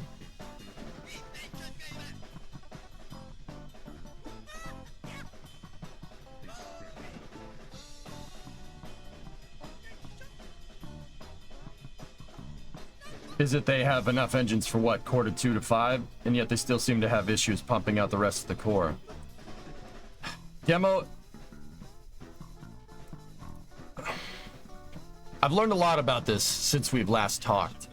And look, man, part of the reason why SLS is incurring such a heavy cost is we decided to design a shuttle-derived launch vehicle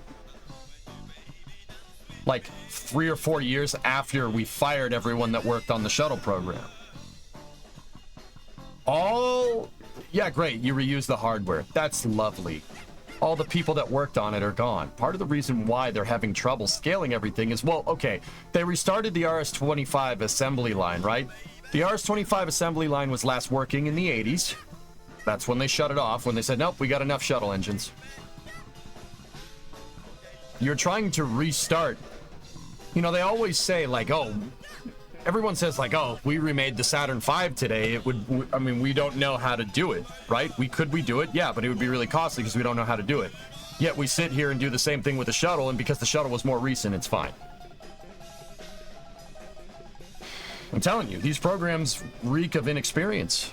It's all inexperience, man, because we don't know how to.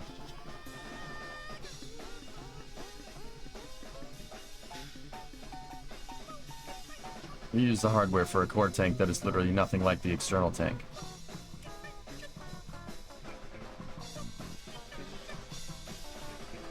The only reason why, you know, we kind of successfully transferred from the Apollo program to the shuttle program is because there was overlap. A lot of that NASA retained a lot of technical expertise. They retained the same contractors, etc., etc. We did that from Constellation. We were going to do that from the shuttle to Constellation, and then Constellation got canceled, and then 3 years later we replaced it with something else and expected to retain the technical expertise. So what, are these people just supposed to be unemployed for 3 years? Kind of silly, don't you think?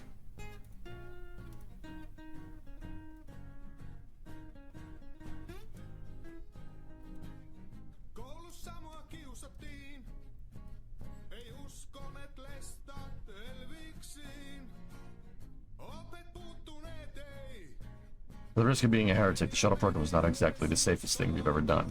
The reason why it wasn't ice blade is because we treated it the same way that we're treating Starliner right now, and repeating the same freaking mistakes.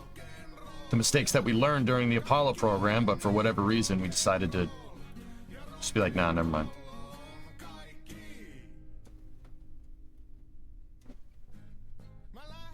Alright, let's get this crane up and running.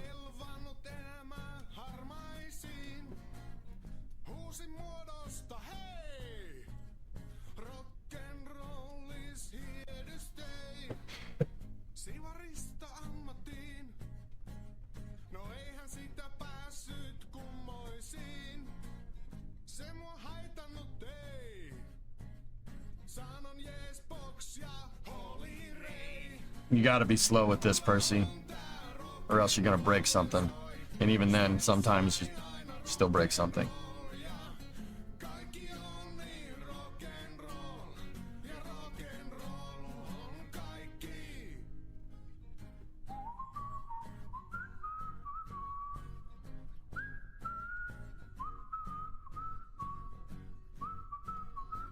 Cool part is that most of the crane came together just fine.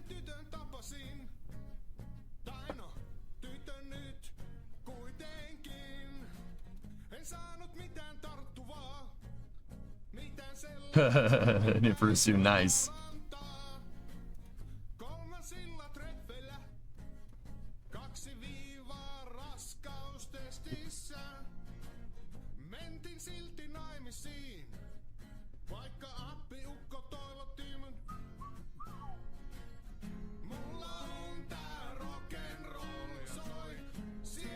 Hey, Chief. What's going on, buddy?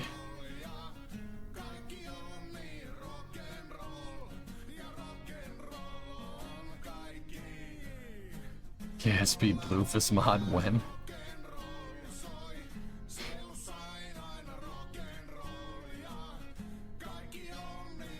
Nice.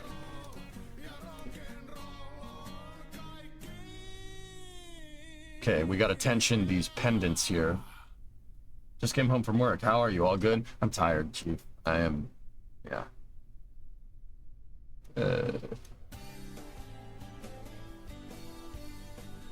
From the interviews I've seen on the RCS, the shuttle RCS were problematic. The doghouse design introduced heating issues that comprised the RCS, putting it in an environment they were not intended.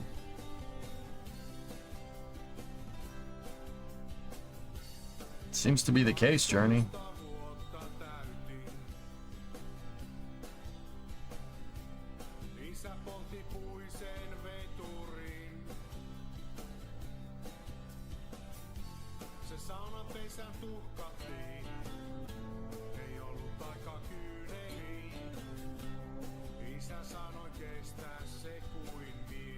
All right. We're ready for operations.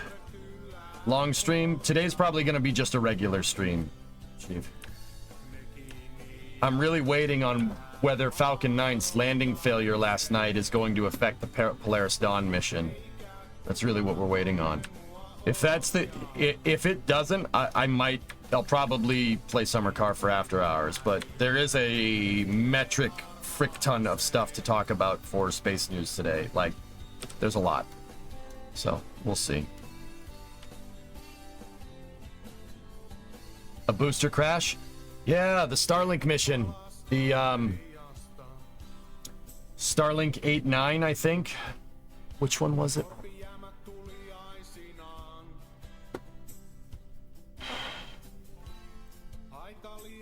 Starlink 8-6, that's what it was. Starlink 8-6. The mission went fine, but the booster serial number 1062 on its 23rd flight attempt crashed during landing.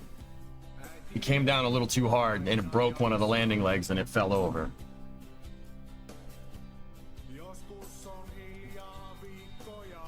I'm really wondering why it landed hard, because that thing landing a little bit hard, propulsion. What's the only thing that's stopping it from crashing it into the drone ship? The rocket engines. So I'm not saying I'm a little worried, but, once again, my gut's telling me that a component probably failed because 23 freaking flights, man. 23 flights.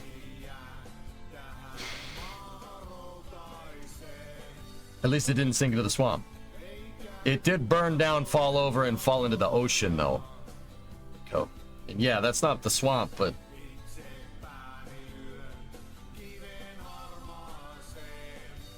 it could have been a wave W. Yeah, sure. The front fell off. The front did fall off. It's 131, Steve, because thrust to weight ratio is the name of the game when if you want to increase efficiency down here. The less time that stage spends burning, the more fuel efficient it's going to be, quote unquote. It's not specific impulse, but yeah, it's more efficient. You'll use less fuel with higher thrust to weight on first stages. They didn't call it a suicide burn for nothing. And there was a comparison by a viewer that, or not a viewer, a person that, what was the name of that? Rockets Are Awesome on Twitter compared the Starlink 8-9 and the Starlink 8-6 mission. It burned late. The landing bird was 1 to 2 seconds late, comparatively to the 8-9 mission, which was on, from what I understand, was on a similar trajectory.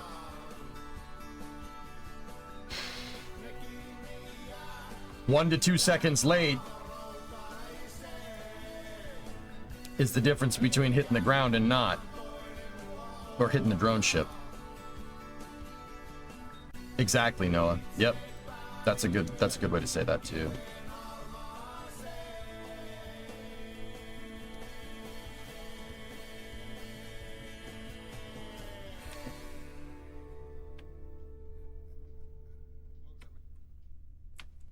All right, this is where we were last time we went to try this, so.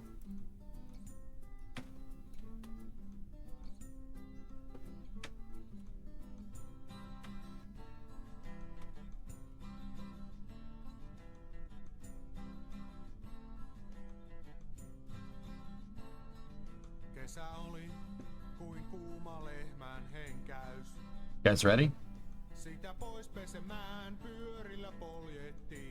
Some kind of hard start or other ignition issue. Honestly, Steve, my gut's telling me component failure. Something probably broke because it's been used 22 times.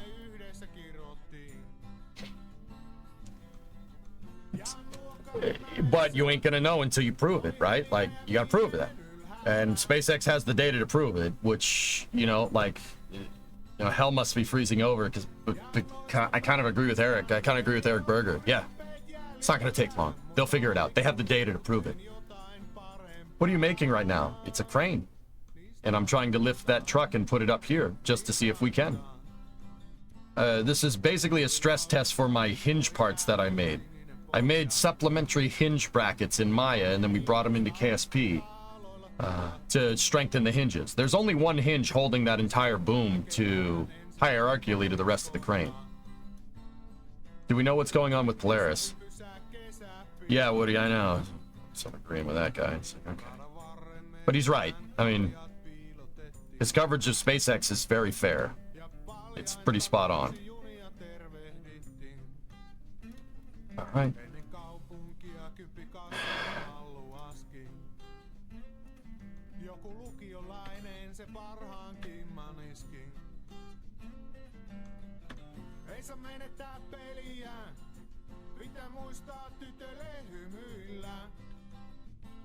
Nosta päivistä. Yeah, it's bad when I know the lyrics to the song in Finnish.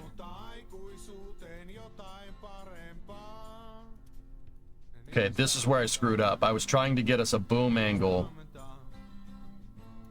that would give us the crane the moment to pick this stupid thing up.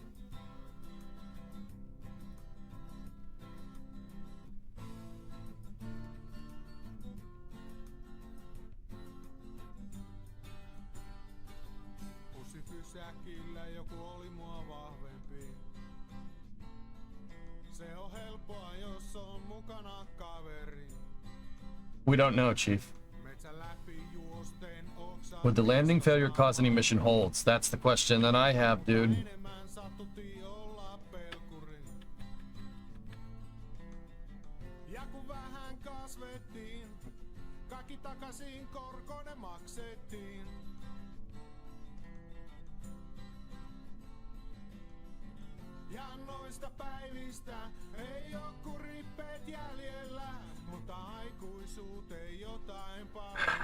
See how much the house is moving? I need to make a freaking part for that stupid hinge. I'm so sick of that thing bending. Because my hinges are holding just fine. It's just the whole crane is having trouble.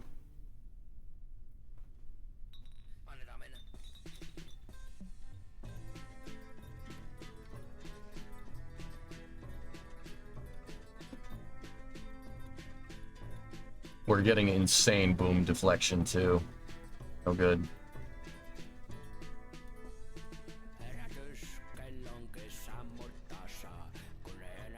The hinges are holding just fine though. But see the boom? See what I'm talking about? See how it's bending? The SRB is, the hydraulic is supposed to be parallel to the SRB, and it's absolutely not.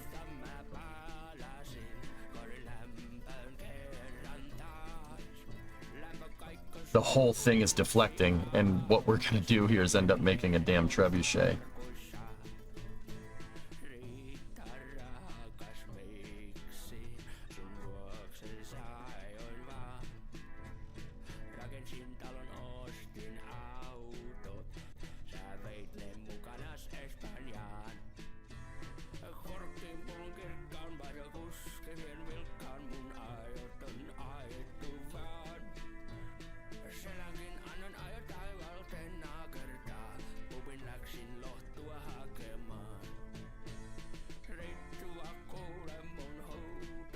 Well, it didn't like that.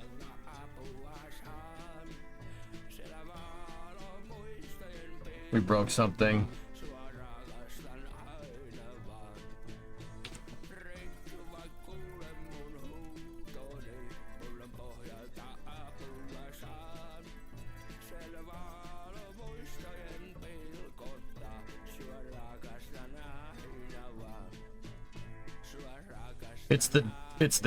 It's this piece. See?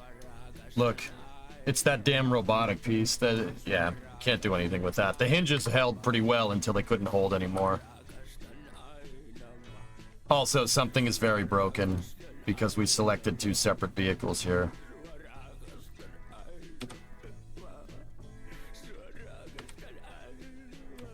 The truck is separated from the crane.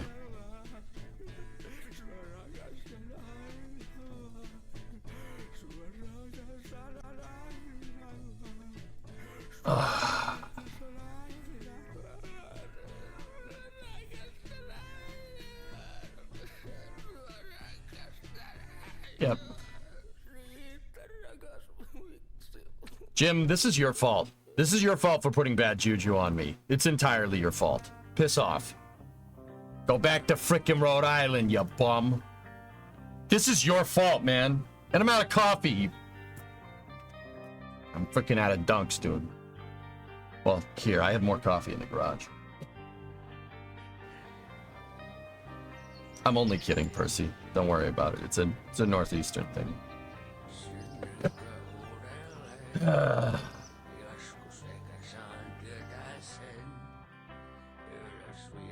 We're gonna have to wait for the FAA investigation on the crane. Well, it did fly. You jack. You really suck. Yeah, so the pin is what's causing me some really bad problems here, guys. The pin is... So the crane is basically in a turret, and it can turn, right?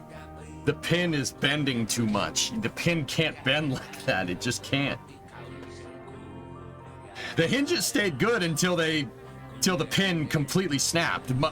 The pivoting part of the crane snapped from the truck there. That's what happened. Because Bill and Jeb were in two separate vehicles. I brackets switched between them there. So, yeah, something really, really bad. We snapped the pin, which is death for any crane operator. Remove the pin, just use wheels to turn. New part to make? Yeah, a housing for the M25 probably be good. Do we need a part to hold that hinge as well? I would say probably, Yarg, yeah.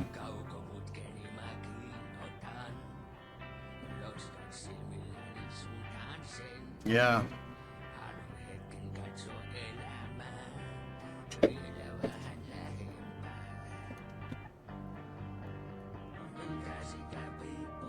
Could you use your hinge in place of the rotating plate?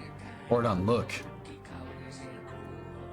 That had the pin in place, dude. There's only so much I can do. That hinge is not the right application here. It held it pretty well, but see the servo? We snapped the servo off, which, yeah, it was already there. I mean, it's a long stream today. I don't know, Percy.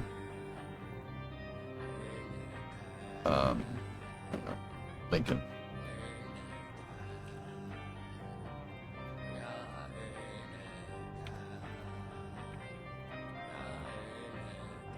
We need to make what's called a barbette. Go at throttle up. I think.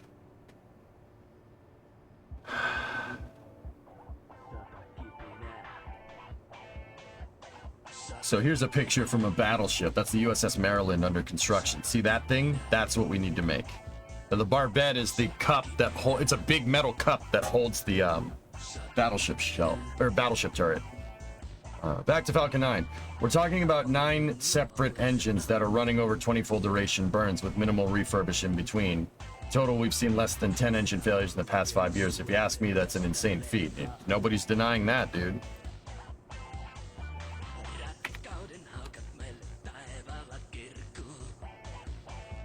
Let me look at... The reason why I'm looking at battleship turrets is because battleship turrets are basically the thing that we're looking for. We need to make a barbette for the damn thing.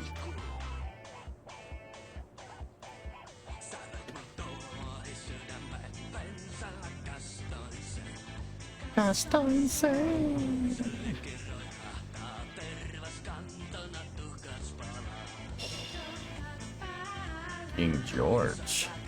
Oi, mate. Oh, mate, it's pretty nice there, mate. You got 4 of the guns in the turret, mate. It's pretty good. Look up swing joints.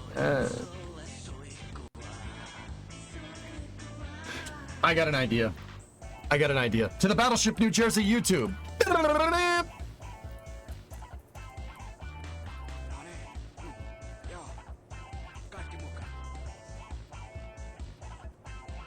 Give me 1 second.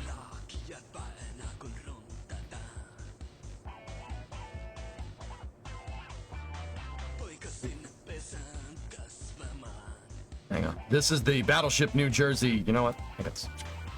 Matt Szymanski, curator for Battleship New Jersey Museum Check and this out. Memorial. And today we're in a very unique space on Battleship New Jersey.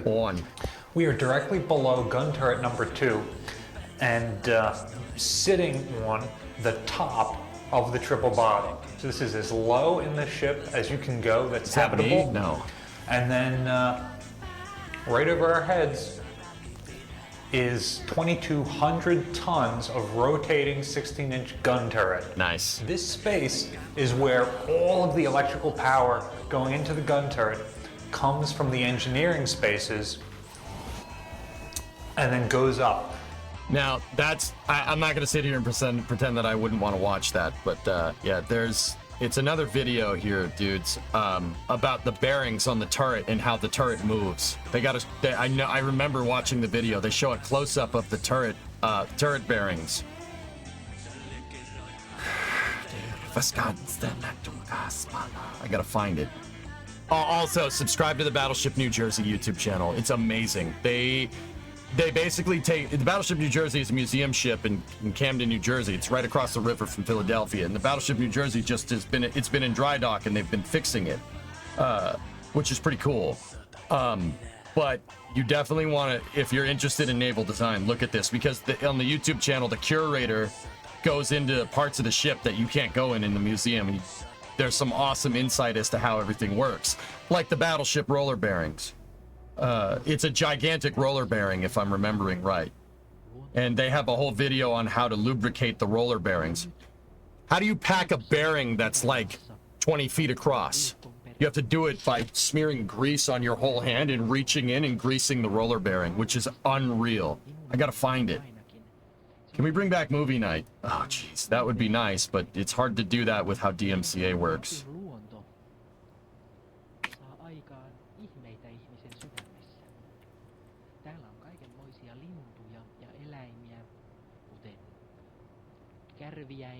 I think I got it. Hold on. Rantaleepikko.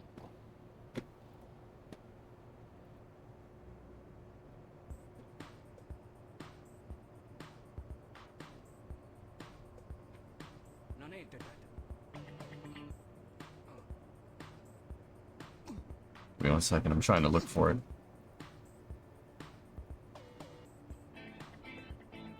That one's about the turret locking.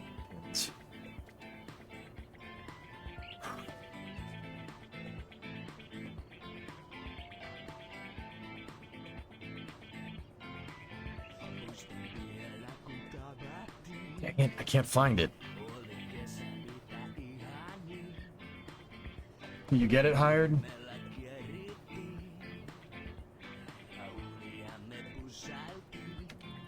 This is from the Iowa. Maybe it was this channel. This is the Iowa's. All right. Hold up. This is the same ship as the New Jersey, same class, so it would be the same. Welcome back inside the upper projectile deck of Turret 1 on Battleship Iowa. We are here to talk about some incredible footage we got when we turned Turret 3. I'll get back to Kerbal in a second. Ago. So if we're talking about Turret 3, why am I in Turret 1? Well, frankly, because it's cleaner and easier to get into, but also because the story starts here. So back in February of 2022, the roller bearings, dude. we heard These bearings some are inaccurate huge. information online about the rollers. And the rollers are the giant bearings that are actually in Tapered roller bearing, dude. Holy, that's the bearing. That bearing is as big as a powder keg. That's cool. See, we need to make that. That's what we need. We make that, we're good to go. I'm just not 100% sure how the frick we're gonna make a bearing. Is it that one? Let me see, Yoigles. I knew you guys would find it better than me. That's it. That's the one. Yeah, this is with Ryan. Look, dude, it's the same design, but also... Hi, I'm Ryan Szymanski, curator for Battleship New Jersey Museum and Memorial. And today we've got Dude, he's in the freaking bearing. This man is standing inside of a giant tapered roller bearing. He's standing inside of it. That's how big the bearing is. You're standing inside of the bearing. Okay. Okay. the overhead here, right above me, and they are. See that? That's the race for the turret, and that's the race for the barbette. And these are the freaking gigantic roller Turret bearings. sits When I on. said you had to pack them, you got to reach your hand in there. Oh, that's so freaking cool, dude. Yay, human-friendly battleship. Yeah. Yeah, I can't fit in that. I probably would have some big Actually pretty trouble. nicely done. I'm sure that Aqualex there's a procedure for entering that stupid hatch, isn't there? You gotta like do what he did and kind of like, you can't try to like go through it head first. You have to kind of go through it sideways, right? Inside of the bearing, whatever.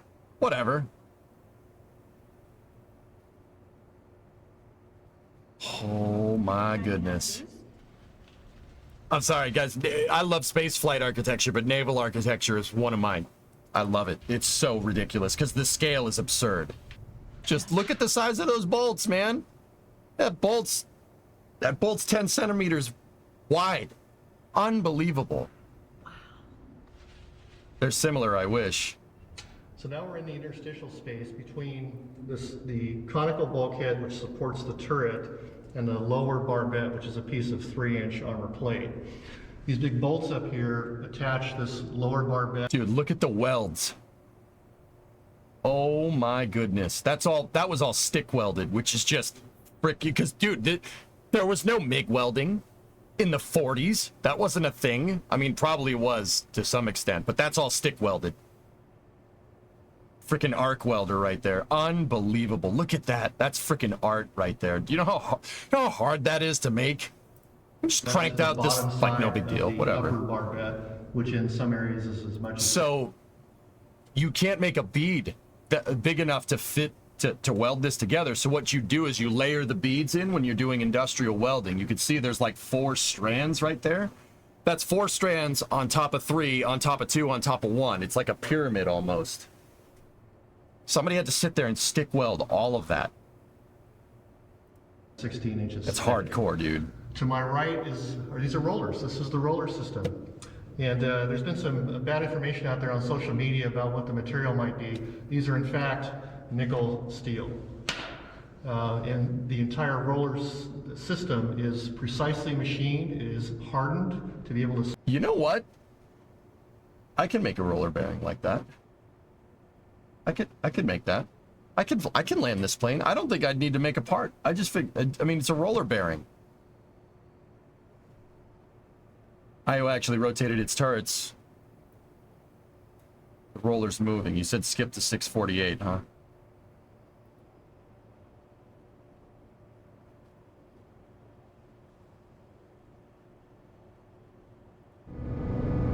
Oh, the rollers are solid metal, Rem. The rollers, the bearing is what carries the load. Yeah, the rollers, solid metal, solid nickel steel. You know how much one of those rollers weighs? It weighs as much as an engine block. Easily. Look, dude.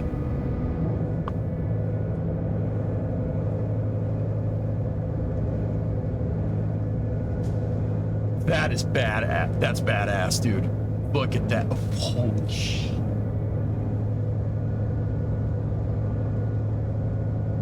What the actual frick? Yeah, that's in a boat that floats. Ship, to be fair. Yeah, if you wanted to, dude, you have to pack this bearing just like you'd pack a bearing in anything else, right? You know, you pack this, you slather your hand in grease and stick it in there. Imagine sticking your hand in that. No, that's a little sus. Wow, roller bearings. But the roller bearing is bullshit. It's awesome, dude. Look at that thing. Use a mop.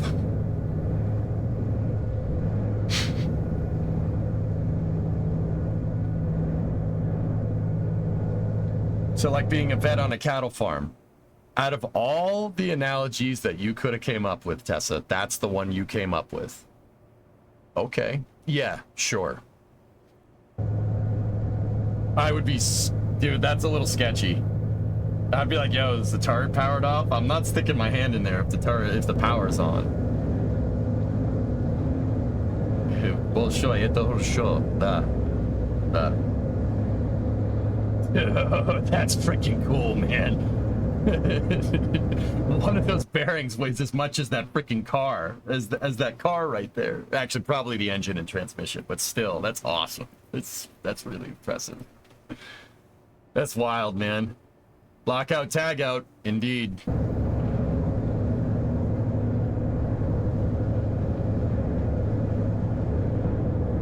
Bro, Red Fox, you ain't kidding. We was cooking. We was cooking, man.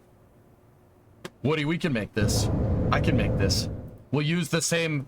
dude, it's gonna be a lot of parts, and I'd have to test it, but we can use the same mechanism, a similar mechanism that I used for Derek.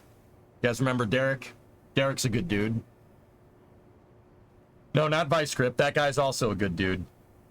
But also, here, check this out. Check this out. I made something that could kind of work like this. So check this out. If you want to know, how much we cook in KSP, take a look. This is Derek 2. Derek the second. Watch this. Watch this. Watch this. You're gonna like this. You're gonna watch this. You're gonna love my struts.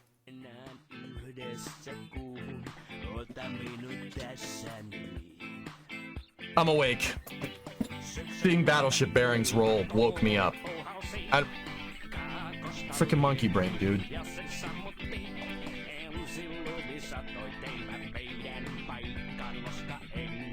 I'm gonna tension it. Tension the tracks. Hey.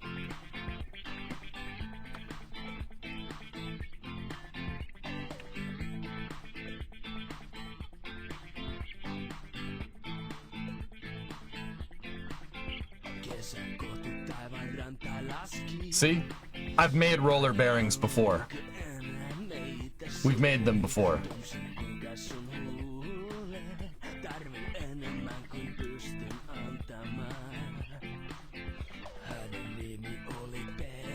See?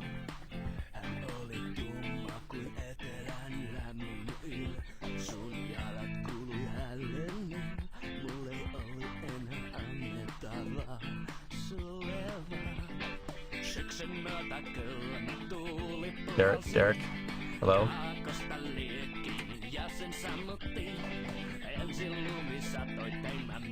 Derek, you alright? What's the piston for? Lost. That piston there is to make sure the treads, it's the only way I could think of to get the treads to be not a separate vehicle. Because with Kerbal, making two parts move around each other is a little bit difficult, like an animated part, right?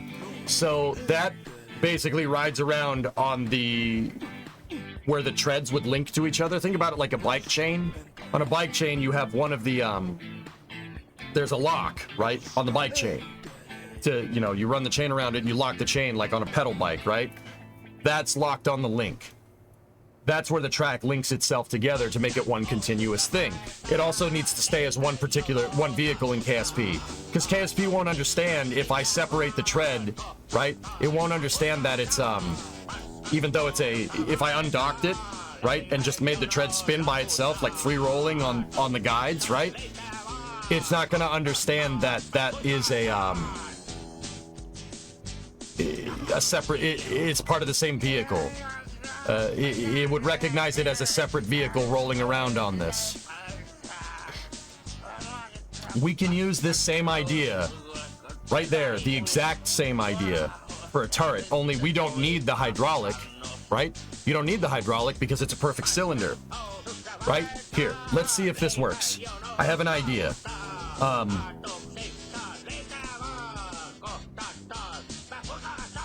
Is all the stretching from the joints that causes issues? Custom parts would help on this IMO. This could do with a custom tread piece, Ace. Problem is the hinges. See those little tiny boy hinges? That's the only thing that can fit in there, right? If I made a tread piece that does exactly what they...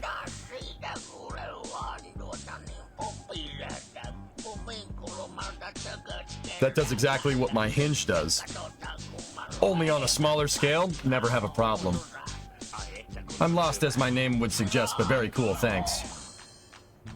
It's just Kerbal's logic hierarchy lost, that's all. Kerbal, you kind of need to fudge things a little bit, but hold on. Let's just go into our bearing designs thing here. I have no idea what I was trying to do here. Probably mess with pads.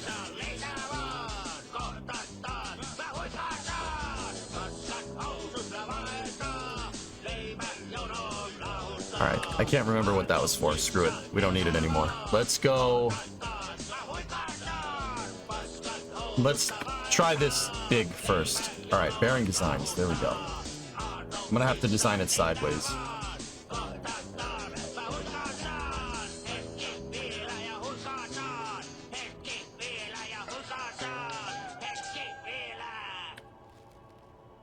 I'm thinking. How are we gonna do this? We're gonna need same vessel collision, but I need the roller bearings to roll. Alright, so give me a... We don't need a big rotor. Just something to govern the axis of movement, right? So something small like that, and then take RCS balls, shut them off, and we could put a bunch of these in line to essentially make a roller. That'll... I don't want to hear your poetry, damn it.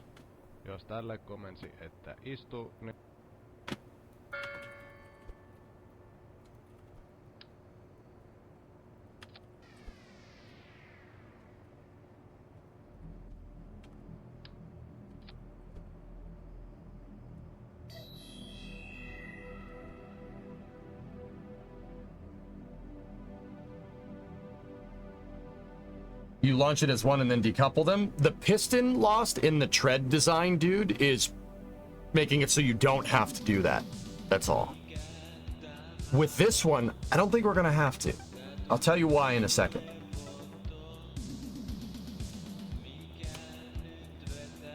All right, so how is this gonna work? We need our big boy servo. So that's gonna be our pivot, right? And the pivot needs to move independently of the bearings, which needs to move independently of the turret, right?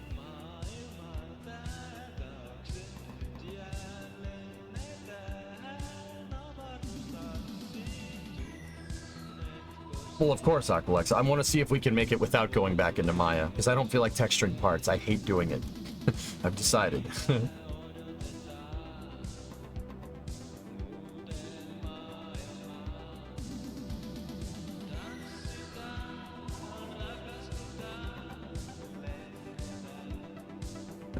What is Jeff Faust saying?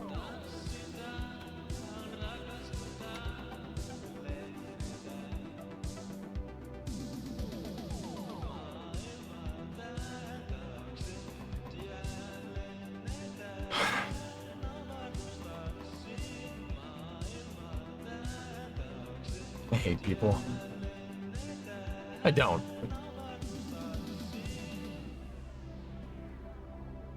All right. So,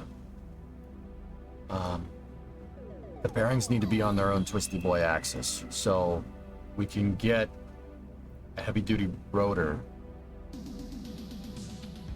I know, Creeper. I saw it. The TechCrunch article has a picture of the shuttle on it with Butch and Sunny in Starliner uniforms. Yeah, no wonder. Oh! This is space. I'm in space. This is space. I'm in space.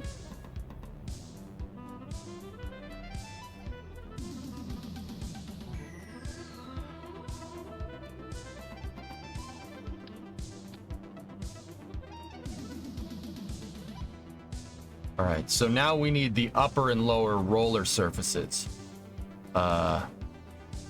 Okay. How am I gonna do that? How am I gonna do that? How am I gonna do that?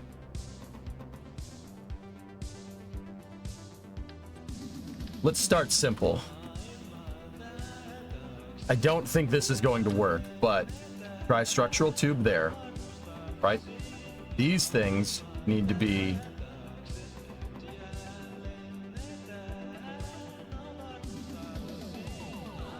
the most we have is octo. That's most definitely not enough.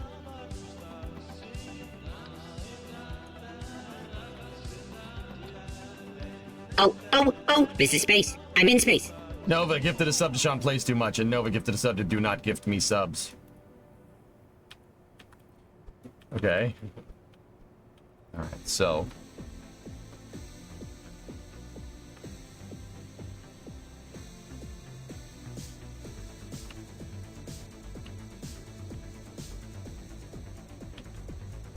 I'm pretty sure that's not going to be enough, but, you know what? Take this, set that to X.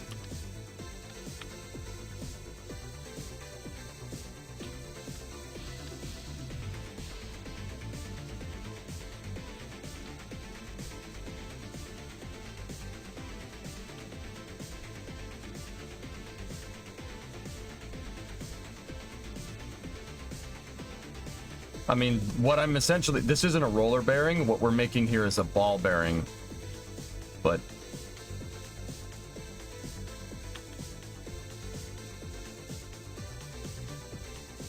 hey, Nazlik, I'm great. How are you?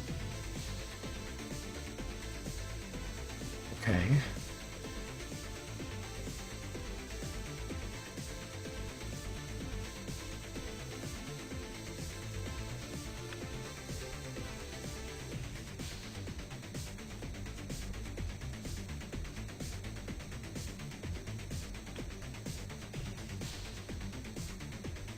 Like I said, we could make a custom part that does the exact same thing here, but just bear with me. All right, now this needs to go right there, okay? Still with me?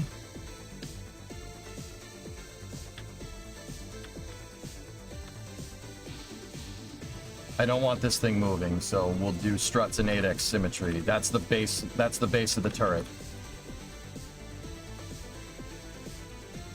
Are you bearing with me? I don't like you. Don't do that. No, don't do that again.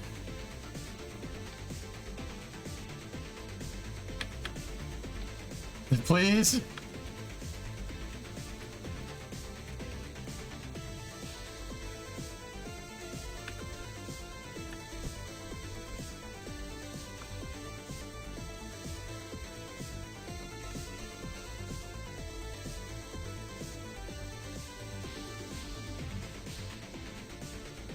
There's no bearing puns like these.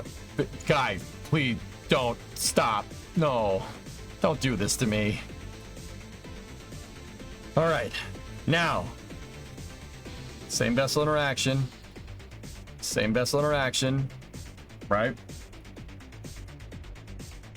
I'm bearingly following. Stop this. You stop this now. Enable same vessel. Right, and these rotors can, I mean, we could motorize them, but yeah, that's fine.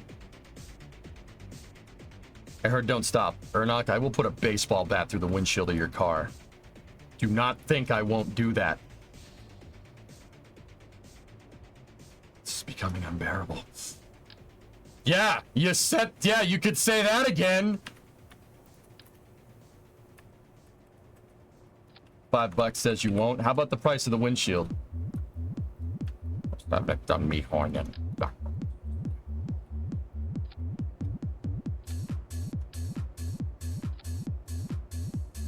I will slam your face into a car windshield and then take your mother out for a nice seafood dinner and never call her again.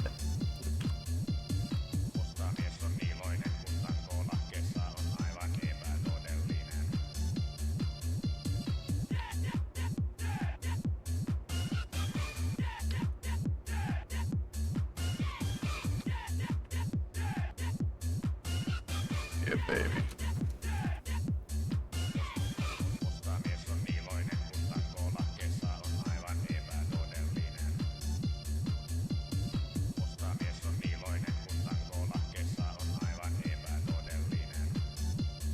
Okay. And we do need to put some weight on the bearing, initially at least. So, yeah, baby. Because it needs to have some friction here. Not a lot. You want low rolling resistance. That's why it's a bearing. Just don't let them behind it. I don't know what this man is saying. What is this man saying?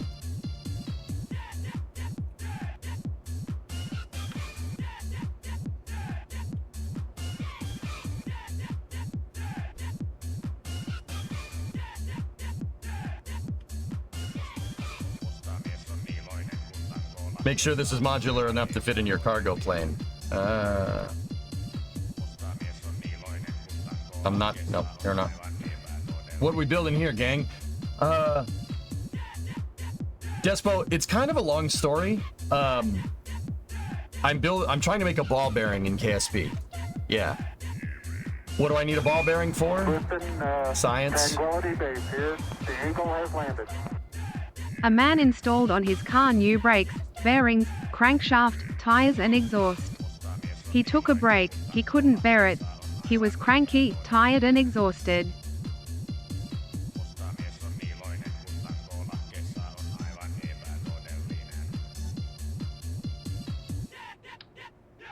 I'm all right. So, Despo, yeah, what I'm trying to do is I'm trying to make a ball bearing in KSP. I need it because I'm trying to make a crane. I'm trying to make a crane, and whenever I try to lift something up with that crane, I have a robotic piece, right, that's designed to pivot, right? But it always bends. It bends and it snaps out of position. That's no good. I can't have that. That makes crane int. You know what I mean? That's the opposite of what you need. You don't need sprung. You don't need what's called sprung weight in a crane design. You want to do the opposite of that.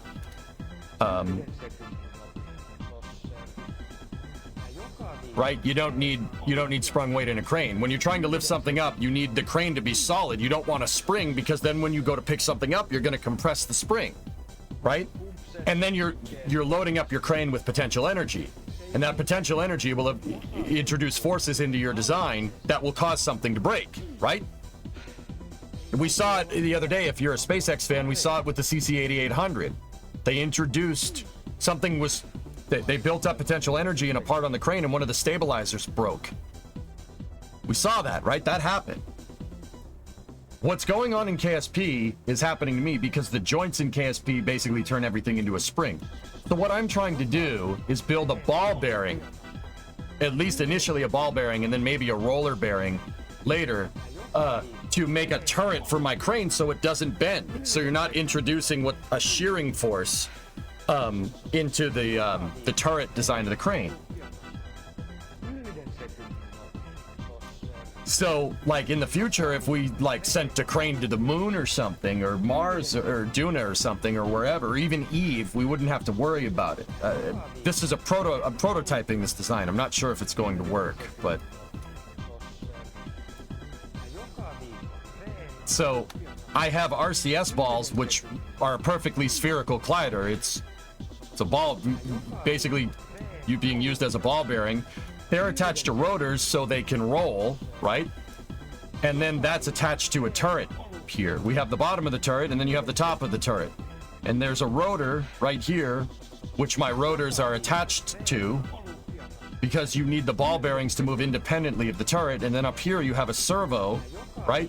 And the servo is supposed to move the turret. So let's put this out there. We have Marvin up on top commanding this test. Marvin is my probe core that I use for testing. He's an autonomous testing unit. See how happy? Look at how happy he is. Should those small rotors get strutted in? It shouldn't have to, Jared.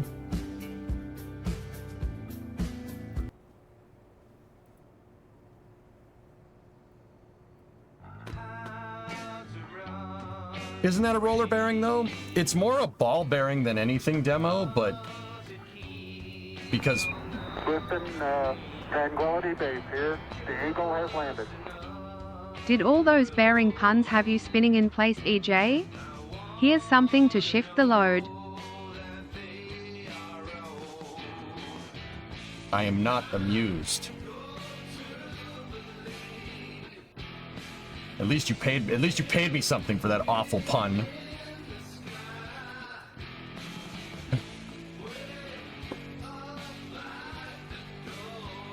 Thanks, Marco. I'm glad you like this. See what I have to deal with? How does one do TTS? Hit the tip button.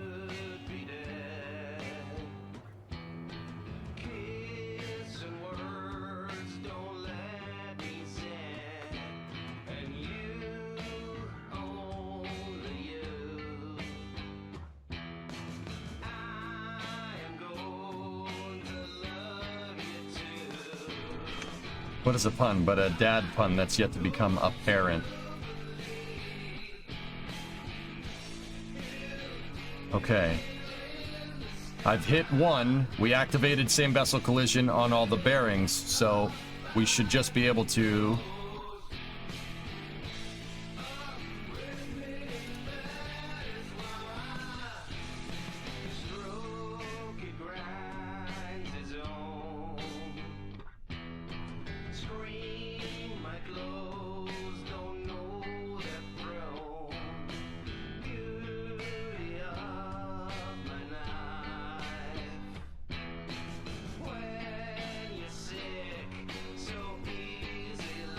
You playing with mods? There's no mods on the screen right now. The only mods that I have on the game, Liza, are some, Listen, Tranquility Base here. The Eagle has landed.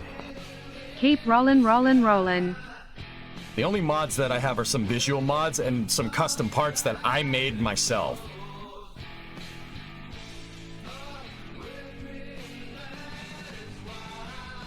That's not what that's supposed to do, but,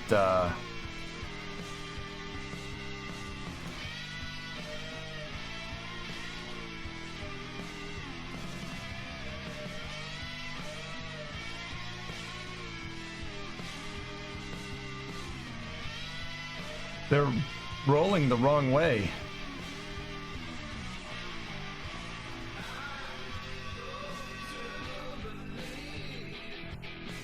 Why are they rolling the wrong way? I mean, it's working, but I'm pretty sure Kerbал's engine is quite confused by what's going on here. I'm pretty sure it's like, what the hell is this? I do KSP 2 and you rock. You really do, like, vibe-wise, you know? I don't, Liza. But yeah, anyway, sorry, I'm finished. I got a bunch of visual mods, and then there's a couple of parts that I made myself. For the most part, I'm trying to make any part that I had to KSP. I'm trying to make it supplementary to the game, so it looks like it belongs.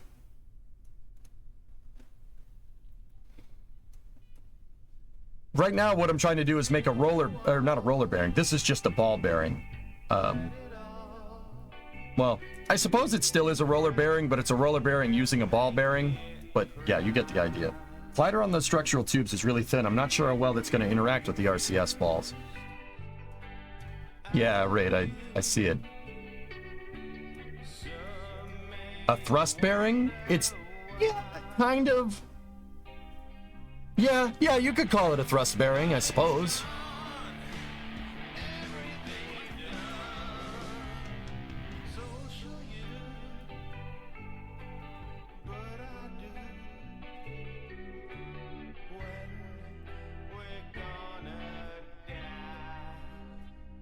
That is so strange that Kerbal doesn't know how to do what to do with this.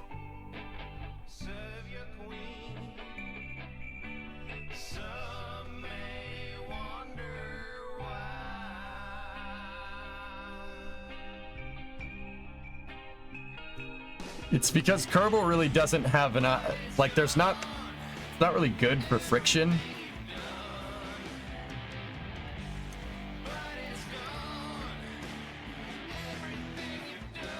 Raid, I have an interesting idea.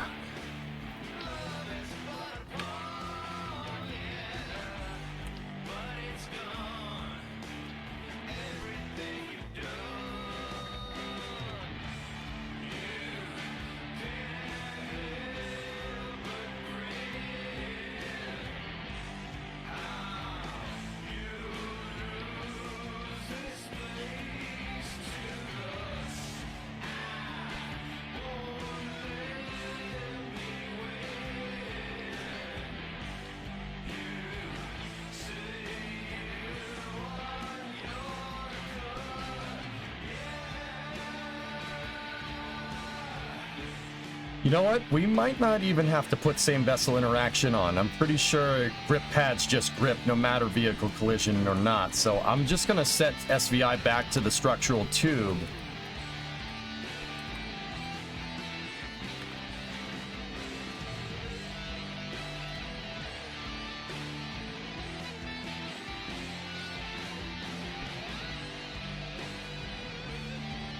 Oh, balls. All right, let's just try it on one side first and see what happens.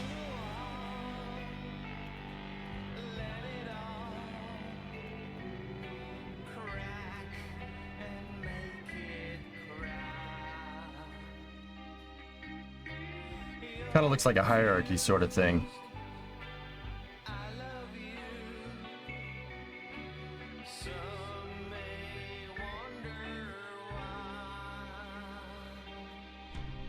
We'll see.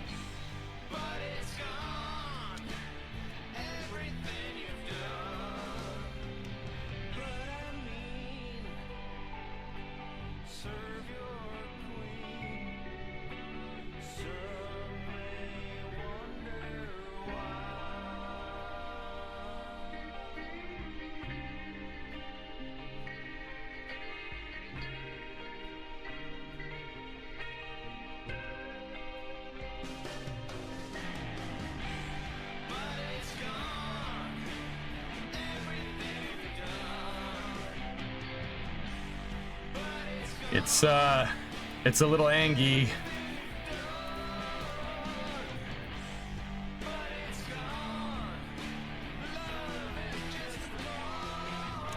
Okay, got another idea. I got another idea. Demo, you might be right. Let's go in here like this. Flip this back into position, and I'm going to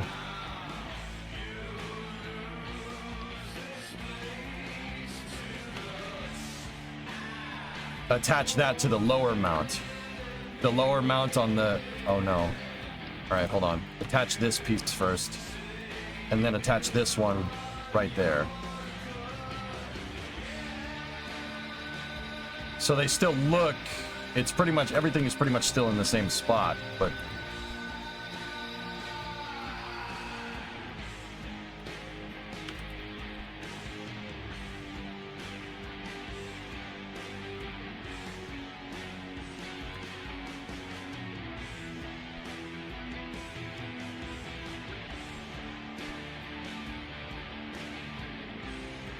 Yeah, okay. We had to do some slight adjustments.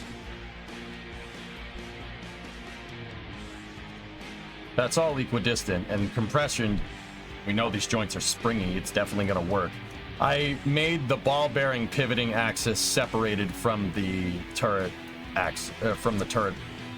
They're on two different attachment nodes now, so let's see if it works correctly this way. I think the yeah, I think this will work. What's the crane for? Lifting things. But that's not important right now. Liza, I use cranes when I put rockets together. The way I like playing the game is building out all the equipment to build the thing. So like if you're a space fan and you go look at like SpaceX's Starbase, right? If you go look at Boca Chica, right? You're oh, hold on, the struts are all messed up. You go look at something like Boca Chica, right? There's cranes everywhere putting rockets together, you know? I find that part very fascinating and frankly a little bit underappreciated. So yeah, we're gonna make our own crane.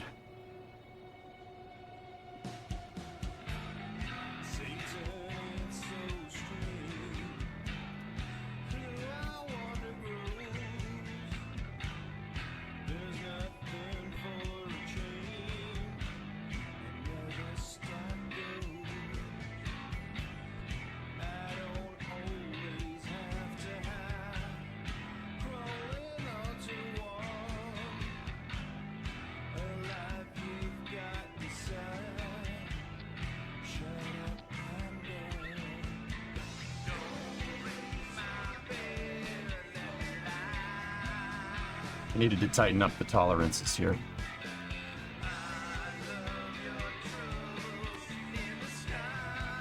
Well, Jared, it's very simple here for calculating our bearing load, right? It's pretty easy. Hey, how's it going? Hey, Alucard, what's going on? So all we have to do, 15 meters a second impact tolerance, right? So all you got to do is calculate the mass or the weight on top and load distribute, so no... I mean, 15 meters a second impact tolerance. How much force would we need to move this roller bearing into the bottom piece at 15 meters a second to detect a collision? It might be hard to extrapolate like max compression on this to induce a 15 meters a second impact. But yeah, essentially I'm pretty sure you could do the math there to figure that one out. Tolerances, we tightened it up like a tiger. Yes, I can tell from your toy pants.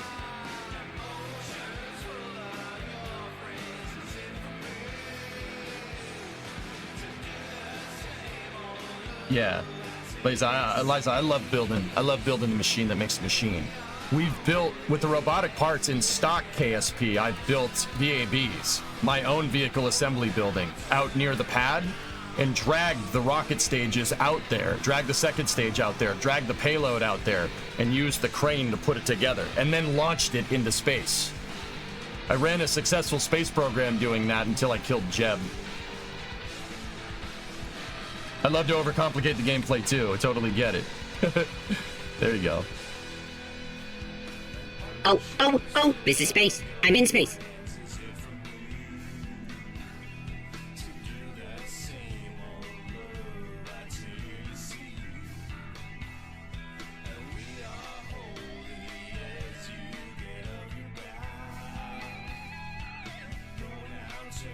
Nova gifted a sub to Alucard. Thank you.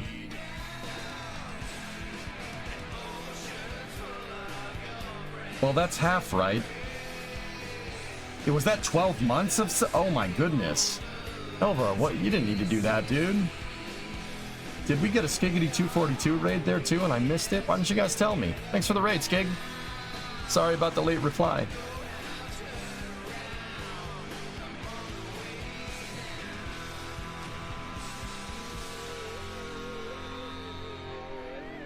I also did last night to Radio Free Kerbin. Oh, I'm sorry, Nova. It's been a weird bunch of days, dude. I appreciate you. Thank you.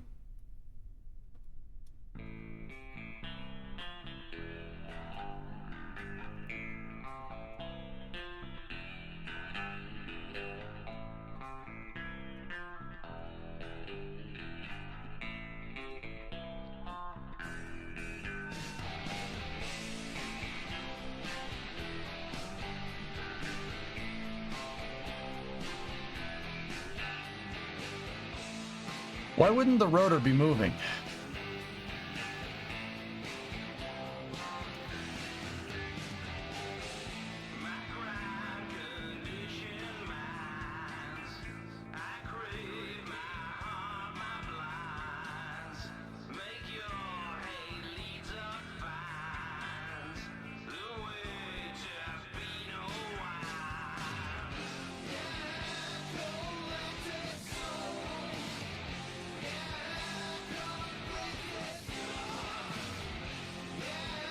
How long until we give them teeth and make them gears? Done that.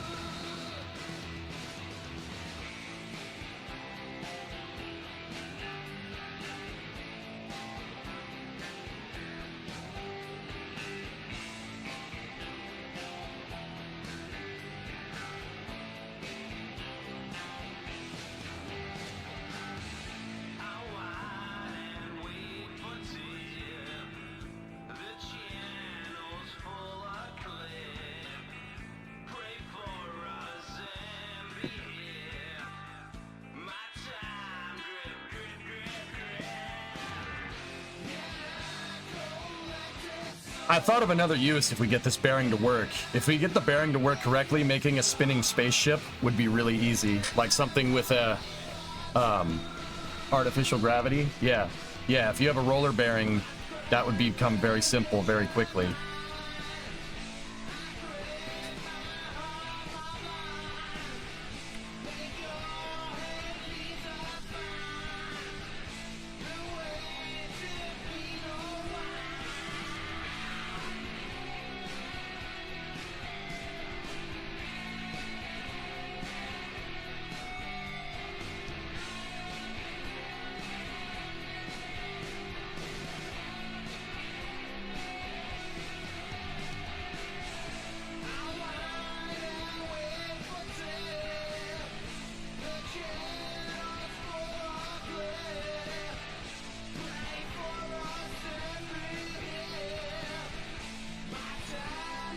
Turntable for trains? I mean, I'm not sure what we'd be using that for, but all right.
That should not have done that.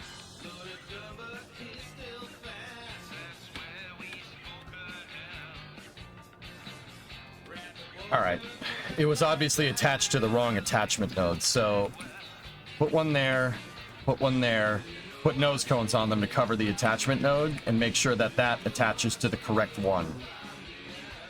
Oh my goodness. Now take that top one off, and then we take our rotor assembly and we reattach it.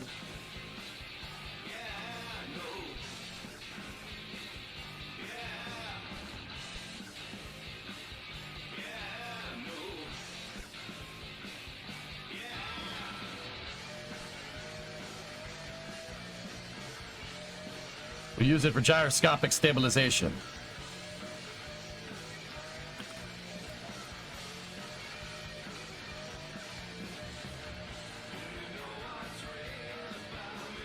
Okay. That should work a lot better.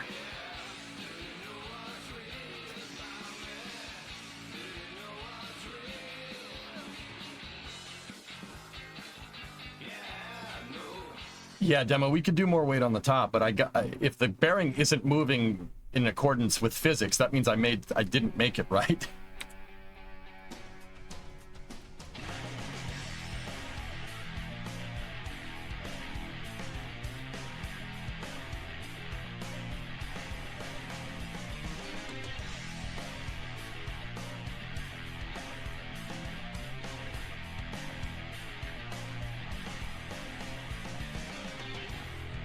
Okay, more weight it is.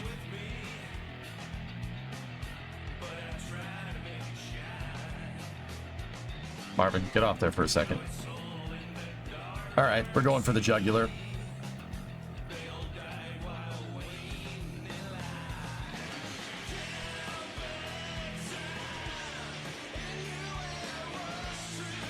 That's 20 tons? Good.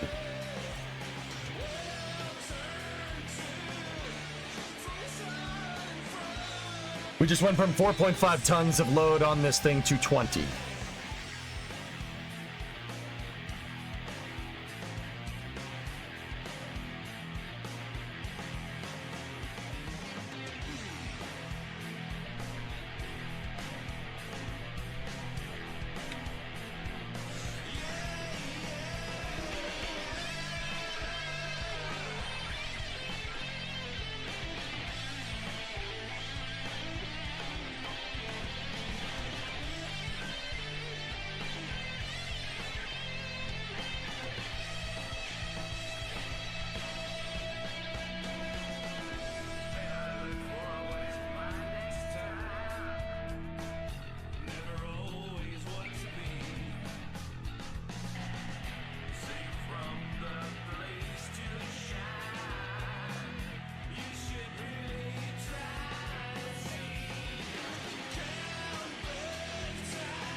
It was attached to the rotor.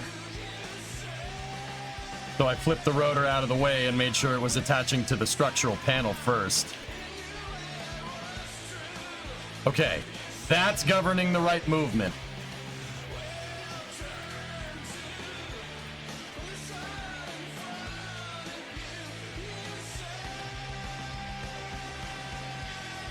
My hot take is that the way friction works in Kerbal, there's no point in doing the whole bearing. You'll probably get the same result by just attaching the rotors around the edge with the center rotor. Without the center rotor.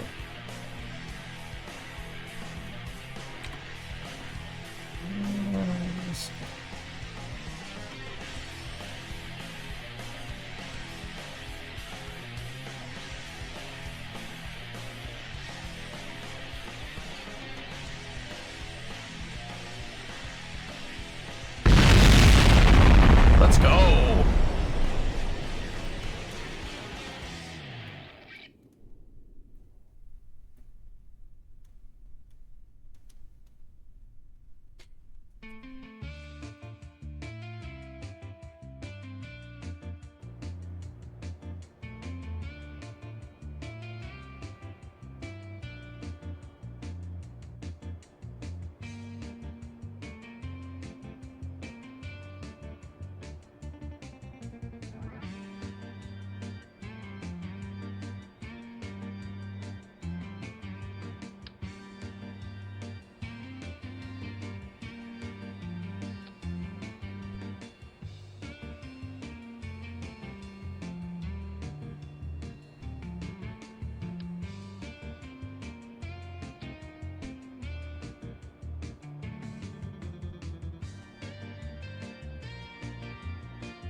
We're making an ice cream sandwich with RCS balls. It's fine.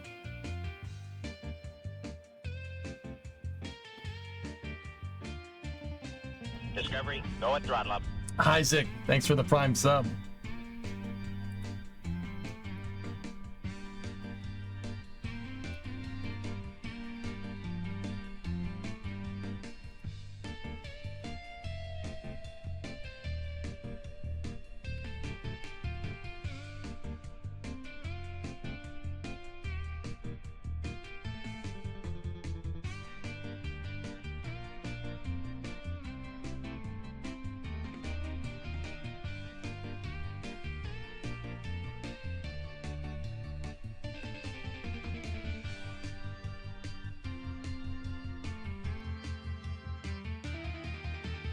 Turbo rotors have any friction inside them? Like, will they spin down? Power is removed.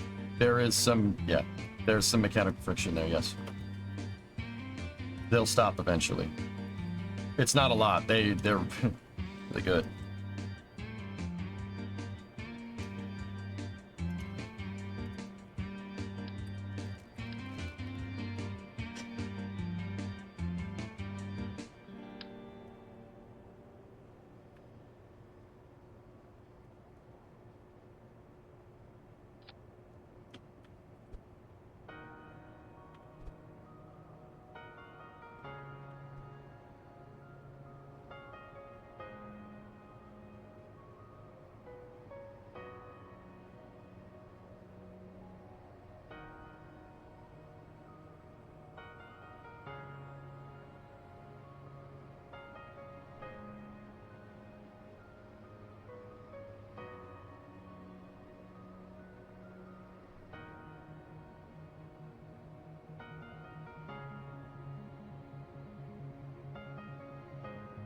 AJ, just wanted to stop and get your thoughts on 1062 going for a drink. Yeah, SM15, it's most likely because the booster is old. If I had to guess, it's it's got to be because it's old, but you're not going to know until you prove that. You know what I mean? You ain't going to know until you prove it. So it's down to SpaceX to show that this was just because the booster is old.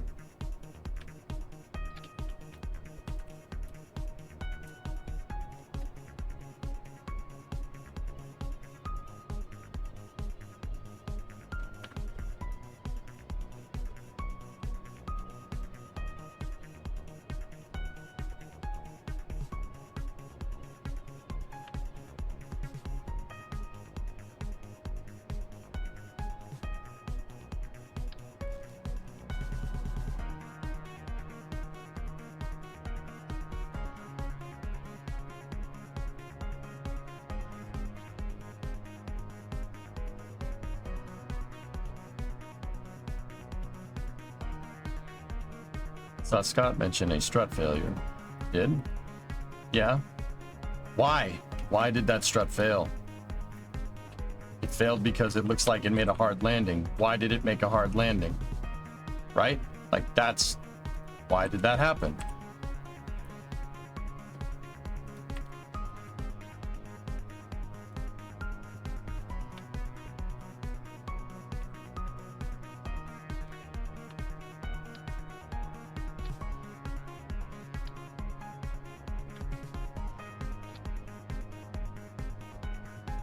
Gotta figure it out. Don't worry. They'll get it. I know they'll get it.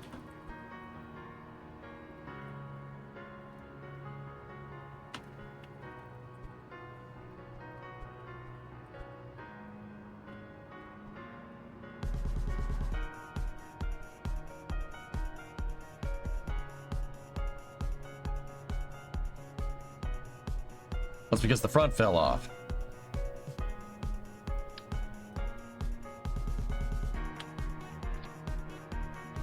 It's been, no, guys, it's been removed from the environment. You don't understand.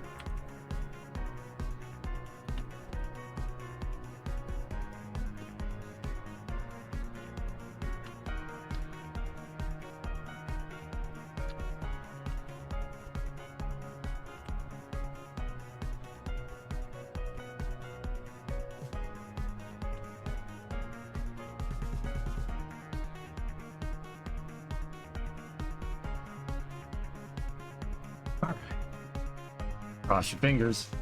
Cross your fingies. Have you tried same vessel collision on the rotor itself instead of SV on a part attached to the rotor? No, I haven't gotten that far.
Yeah, it's not doing what I want.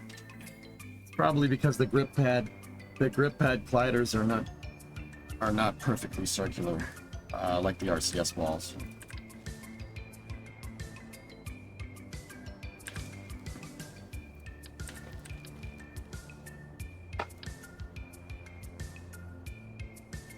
And demo, that's kind of the reason why I didn't do this with the rotor, because the rotor's glider isn't perfectly circular. It's polygonal cylindric. So at low resolution because it's a part for KSP.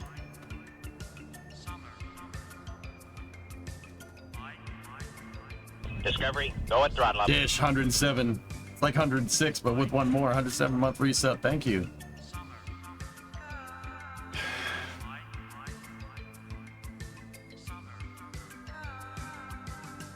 I'm surprised you don't have the collider viewer mod installed. I don't need to. I can see the colliders by just moving the mouse around and probing the part.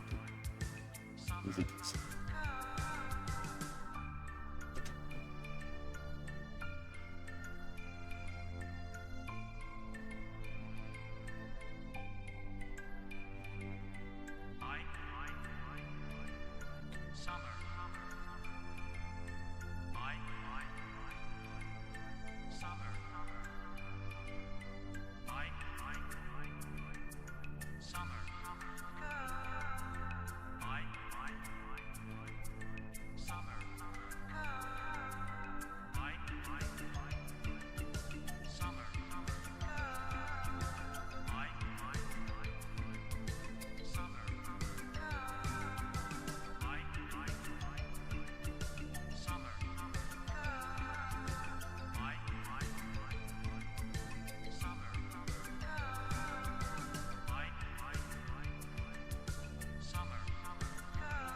Pro cranes and pro crane accessory. Yep. Mm-hmm.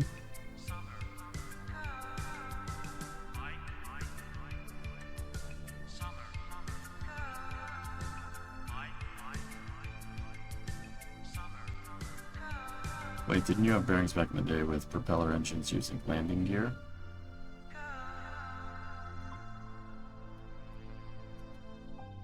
Why would you want to introduce a spring into your bearing demo?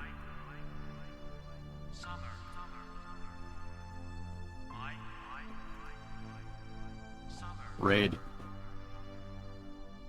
The glider. The glider isn't a perfect cylinder.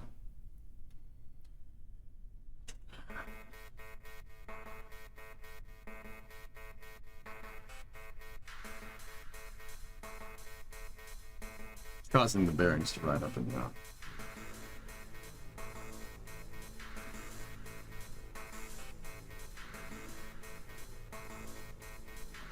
Okay.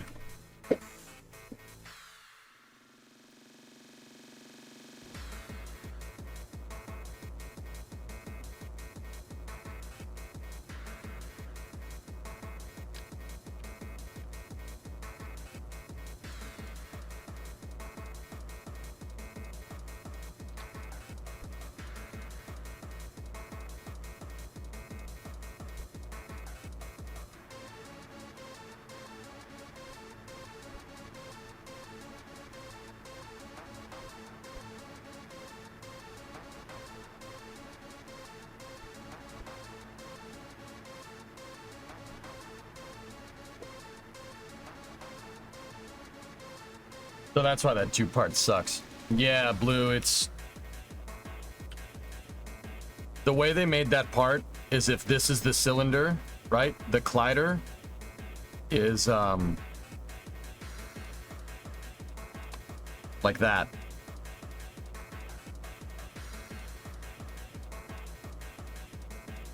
So when the bearing gets to this point, it goes down and then it goes back up. See what I'm talking about? When it rolls over that spot, it's not a perfectly cylindrical collider. This is why we make parts. That's why I've been making parts lately.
Not gonna be perfect, but it'll work.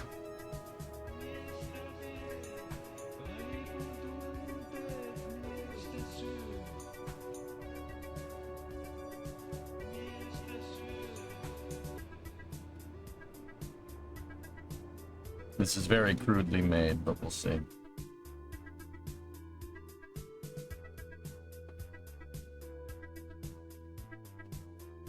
You actually don't need a bearing, you need to support the crane base.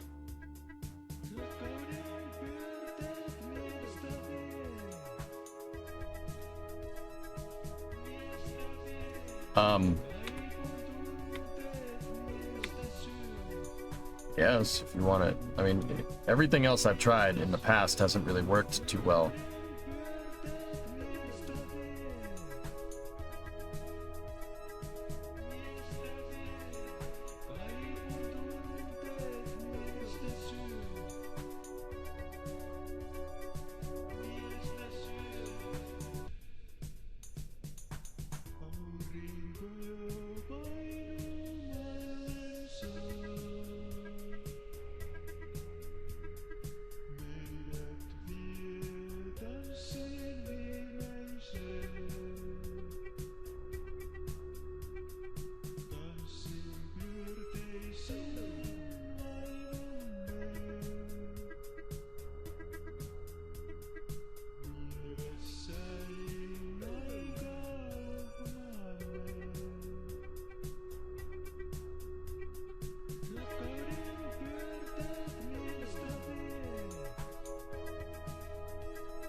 Physicsless parts. You can enable SVI and they'll collide with each other, and because they're physicsless, they don't mind. So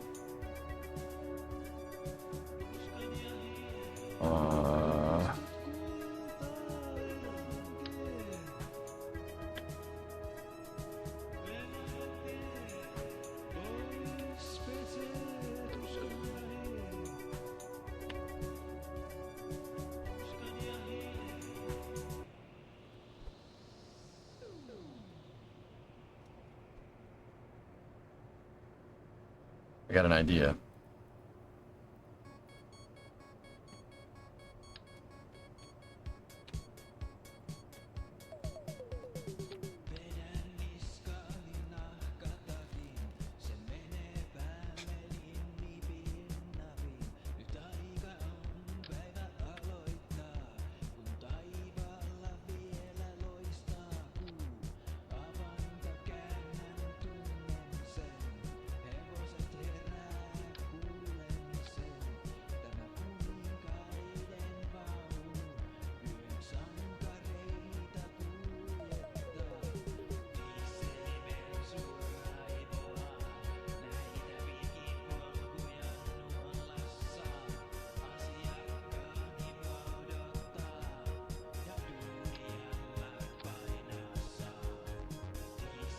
I'm gonna make a piece with all these absolute snap to it, right? And then we're gonna take that piece and we'll move it into position. As think of it like an adjuster, right? There's our roller surface right there. I know it looks ridiculous, but this will give us a nice smooth surface. And since all these parts are physicsless, they shouldn't move, shouldn't drift too much.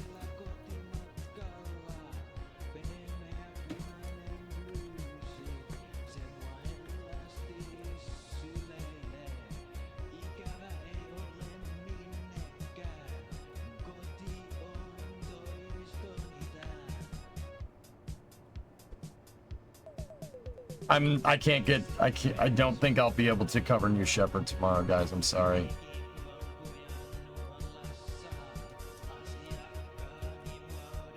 I gotta pick up Bree's parents at the airport. That's... yeah. I can't leave the in-laws stranded at the airport. That would be, not smart. If I, valued keeping my, marriage. You know what I'm saying? Can't do that. That's probably not a good idea. Yeah, we got a new Shepherd crew launch tomorrow, which is pretty awesome.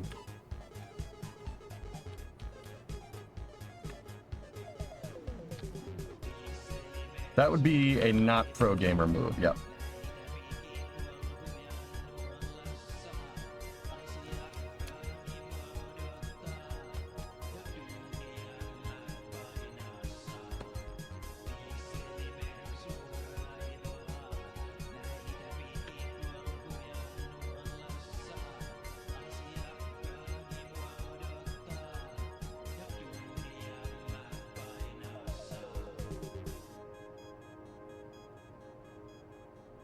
All right. Now let's see what happens.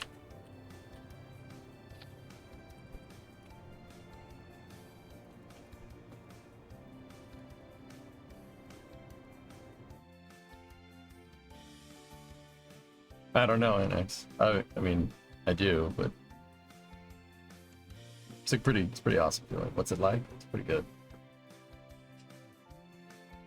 Stranding astronauts is fine. Stranding in-laws is not fine. It's ruthless.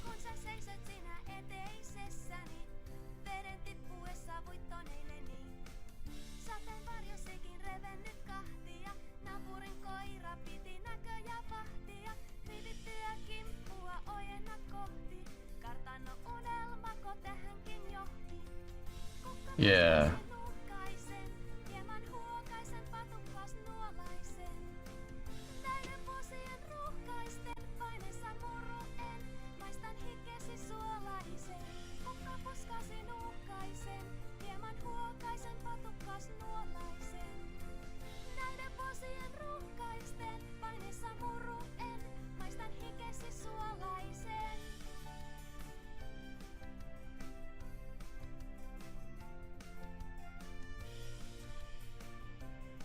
SpaceX is beating Tesla in the rideshare game.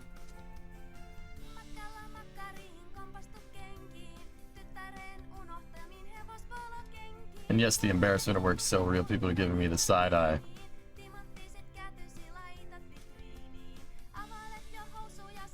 And if they give you crap dish, you know what you say? You can't argue with results. So what the frick are we doing?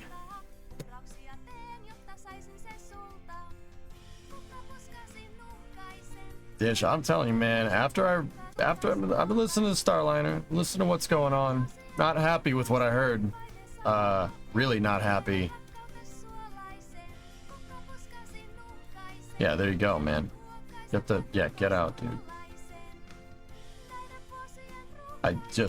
It's embarrassing, dude. I'm embarrassed for them. Like, dude,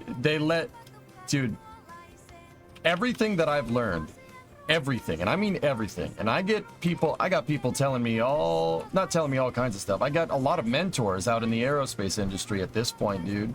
Got tons of mentors. Some people that have been very good to me and teaching me how this stuff works and taking the time to teach my dumbass how this stuff goes together, right? Everything that the Starliner has done in terms of testing and, testing and normalization and like, it's gone against everything I've ever been told about spaceflight by anyone that has any knowledge of how the industry works. They've done everything completely wrong. Like, I wasn't sure for the longest time. I wasn't sure. I've been given the benefit of the doubt, but yeah, after what I heard Steve Stitch say about thruster blowout and this behavior showing up on past flights, I was like,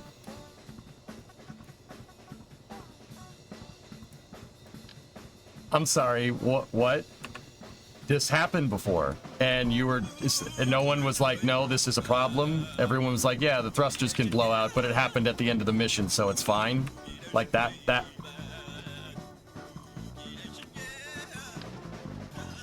No. Think it's still inexperience? Yes, I do. That's a rookie mistake. Absolutely, NX. Oh yeah, absolutely a rookie mistake.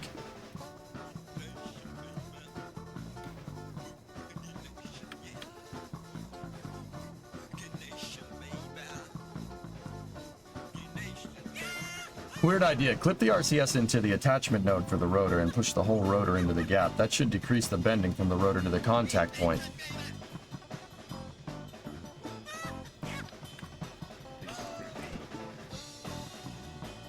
Demo, what about this? What if we did one on either side of the rotor's pivot, of the joint pivot?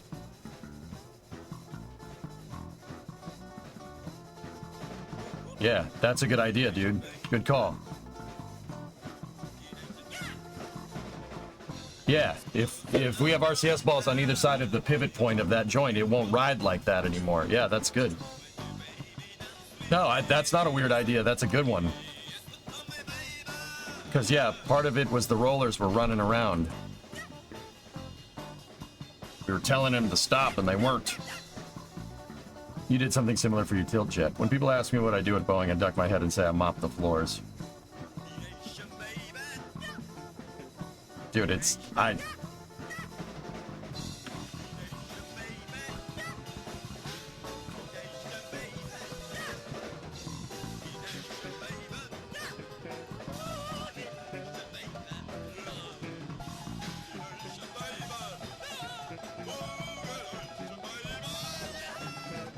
yeah, dude, I can't. That's just... Alright.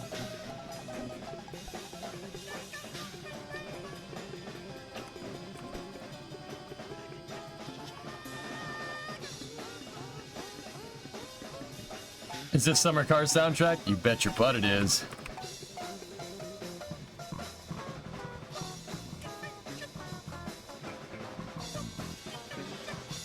The heck are we listening to? Boogie Nation, man. It's Boogie Nation. Alright, fine. Here, I got a better one. You don't like the Boogie Nation? You don't like Boogie Nation, there's not much I can do for you.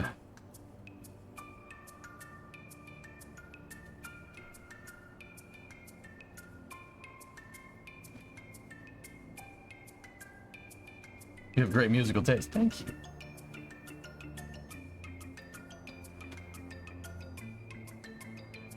Thread is in line with servo attachment. Yeah, dude, I've done that before too, Demo, before we figured out hybrid tech and stuff.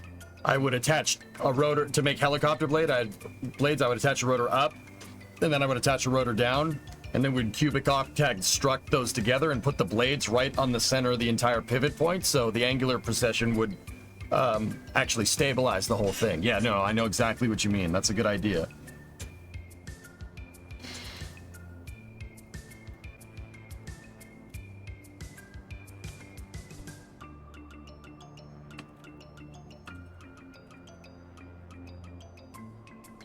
There.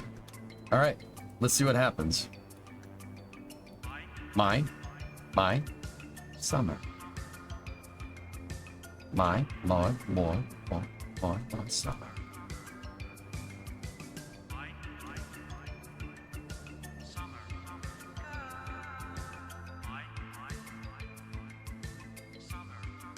One Boeing worker who asked to stay anonymous told the Post, we've had so many embarrassments lately. We're under a microscope. This just made it like 100 times worse. We don't like SpaceX. We talk crap about them all the time, and now they're bailing us out. Eat your humble pie.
Not bad. Not bad. The bearings popped out. It withstood. All right, let's and they're definitely gliding. Yeah, that's for sure.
Yep, pop the bearing. That's Kerbal's way of telling you that's too much. So we had a 20-ton payload on top before, 10 times the gravity. This is a 288-ton payload with 1x gravity. Did the same thing. So, okay, good progress.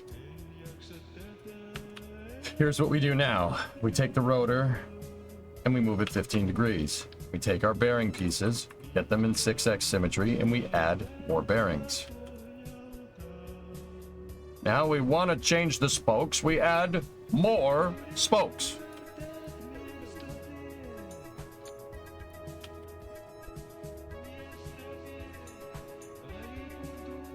More bearings in line here will disperse your load. Way better. Just have to make sure that all of these have same vessel interaction on them. Enable.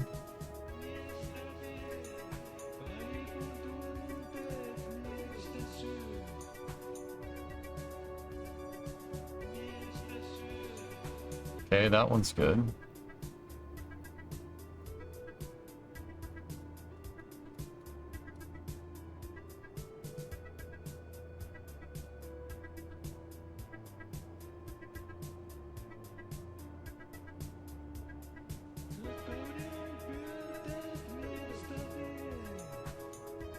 Discovery, go at throttle up.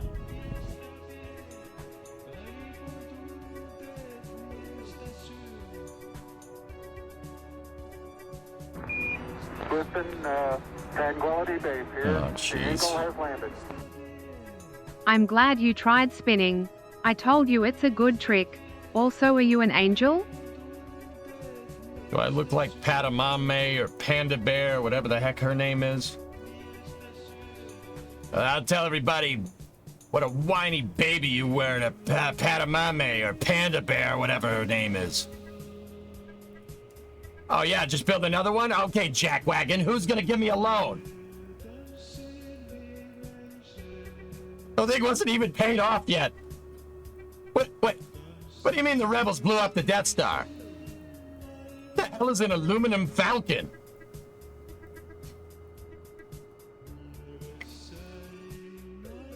Hey, Ismail, 52-month resub.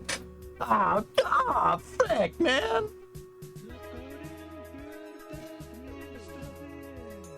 Thoughts on the FAA wanting an investigation into the landing failure? Yeah, Raymond. Yeah, we'll do space news in an hour, dude. The short story is that it landed hard because of propulsion, and if there's something wrong with your propulsion, I'm pretty sure you should figure that one out. I'm pretty dang confident that that's the reason why they're doing that. You got an ATM in that torso light bright? More bearings wasn't the right idea. You got an ATM in that torso light bright?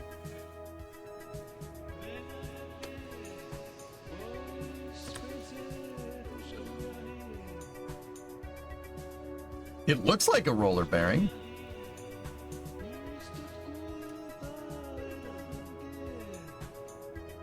Another weird idea. Instead of an actual bearing, make a set of rotors.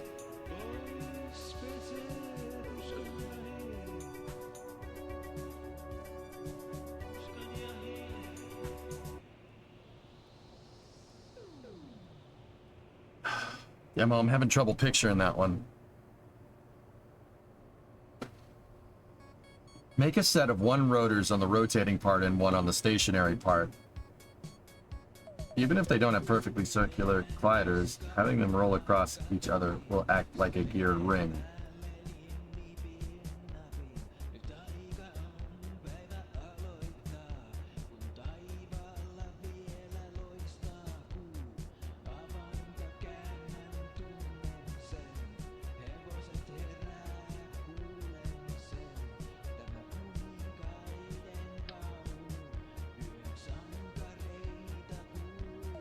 Okay.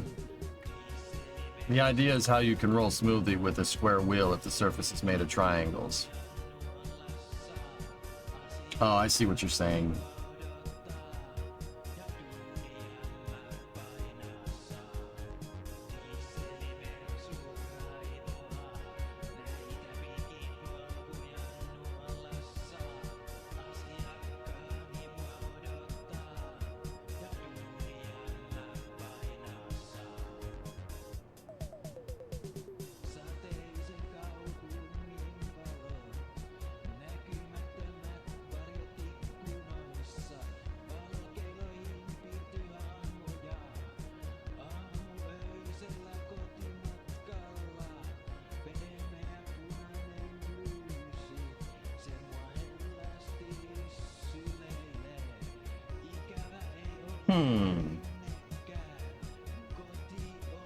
Thing is that this is already 164 freaking parts. I could just model this a lot easier.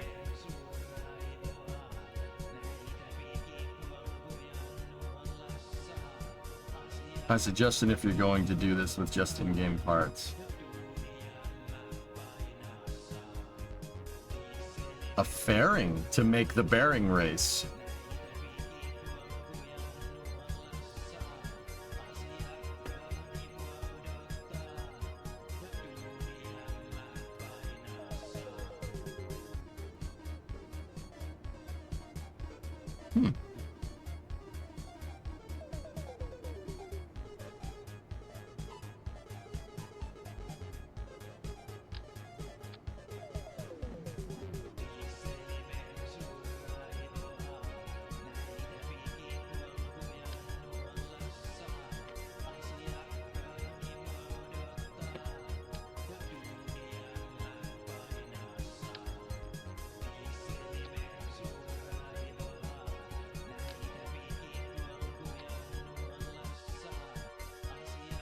Not a bad idea, Aquatch, yeah.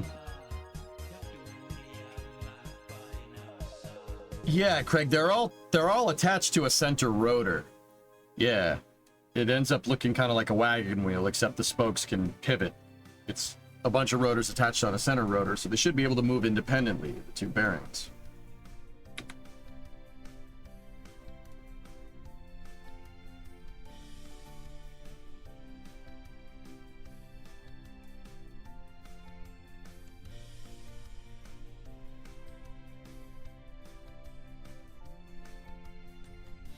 It's just this thing, man. This thing is just a wobbly piece of snot.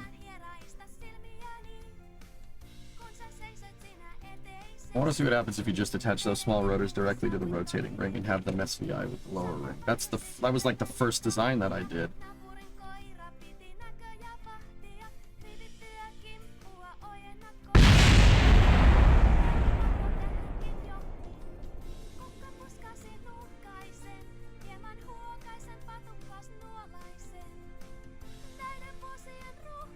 Look, it's just that M25. See, look.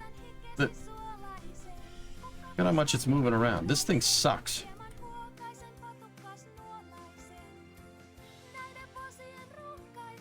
Yeah, that was like the first thing you tried, sure. Yeah, that was the first thing I tried, dude. Like,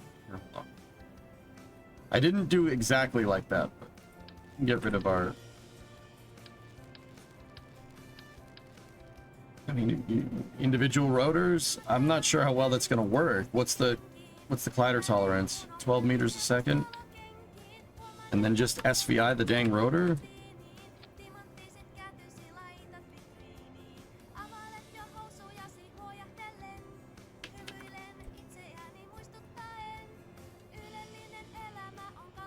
Let me just look at the collider for this thing.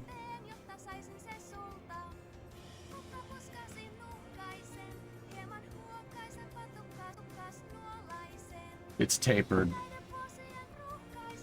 It's tapered. The collider is tapered. Quick. I mean, that might work to our advantage. Where does it end?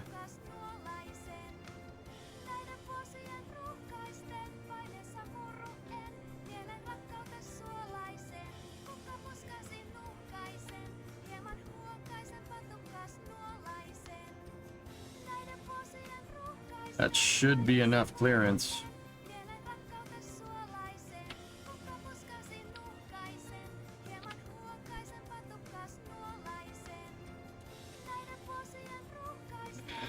This is not going to play nice with the structural, with the structural tube gliders. I can tell you that right now. Don't attach it to the hub for the bearing. Attach it to the top ring.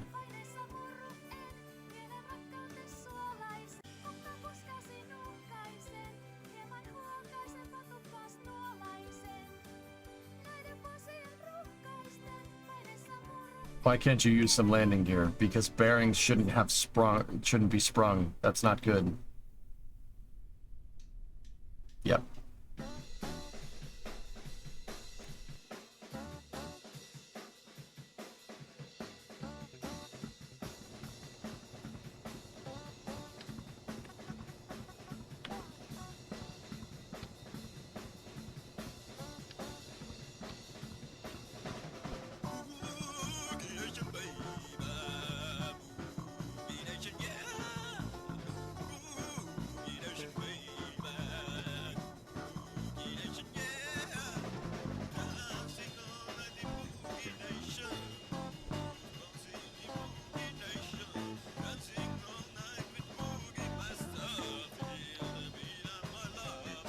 Alright.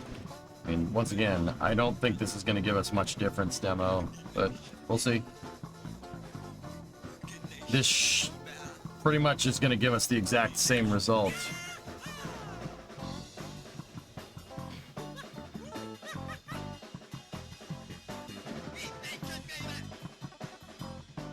That's pretty much what we're doing, Rick.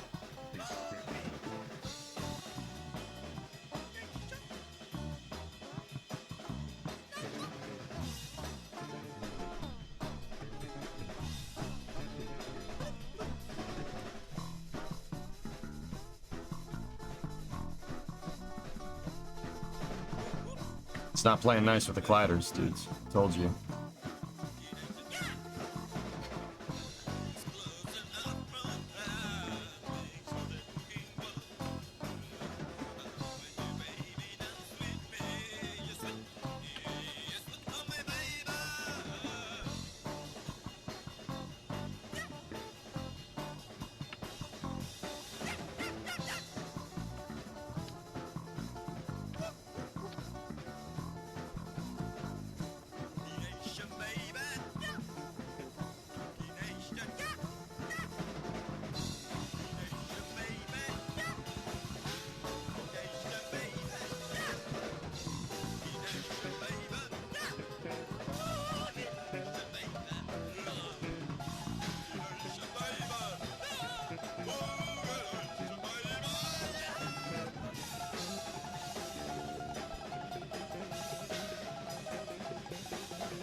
Alright, let's see what that does.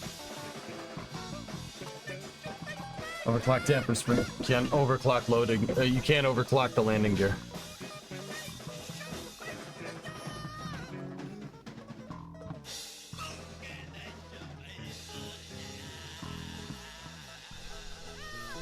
Yeah, dude, I'm about to make my own part.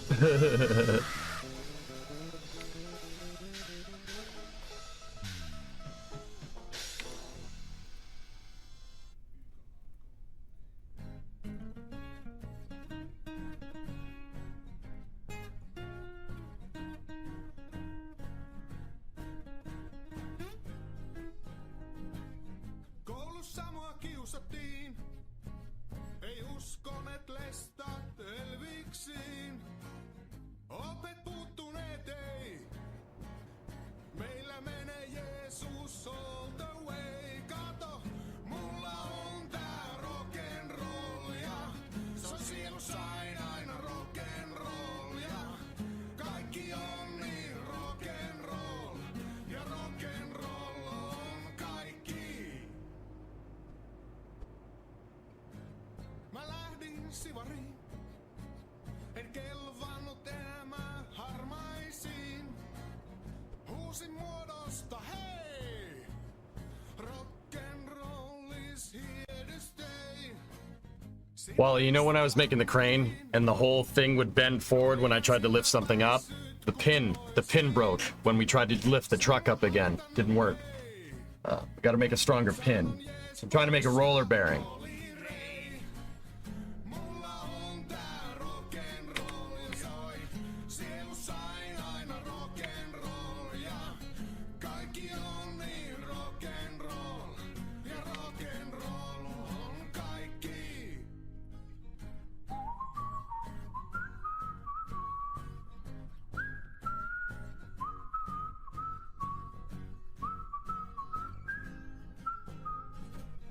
Nätin tytön tapasin, tai no, tytön nyt kuitenkin. En saanut mitään tarttuvaa, mitään sellaista, mitä ei vois parantaa. Kolmasilla treffeillä, That's not doing what I want. Do you think the Falcon 9 booster anomaly is going to have any effect on Polaris Dawn? Depends on what the failure is. Yeah, it really does. It really depends.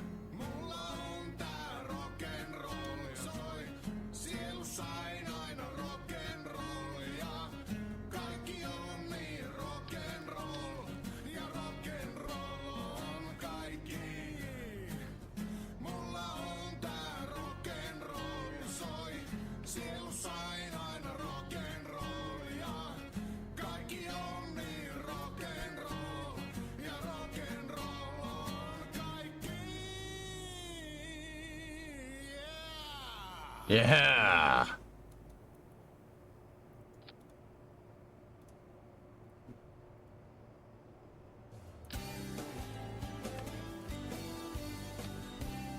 We'll put Marvin down here.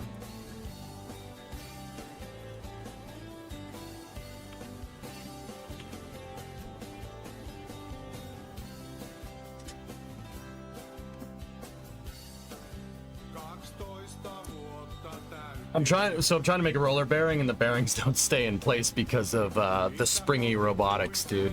Yeah. Same thing that I was trying to solve with the hinge. What about a cage to keep the ball bearings spaced apart? That might work. I'm doing the simplest version of this, which is basically just having these two things collide with each other. But see, they'd start riding around on each other if that happens. See?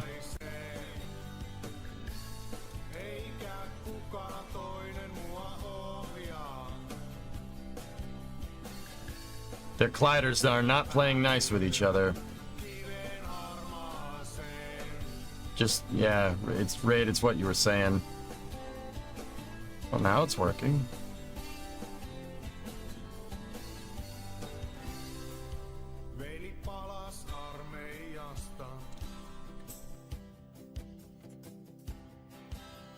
We heard this song last week during After Hours. I might have to cut After Hours out just this week, guys. Just this week. I swear. I'm trying my best to adhere to the regular schedule again, but it depends. If Polaris Dawn is gonna happen tomorrow, I need to get some sleep.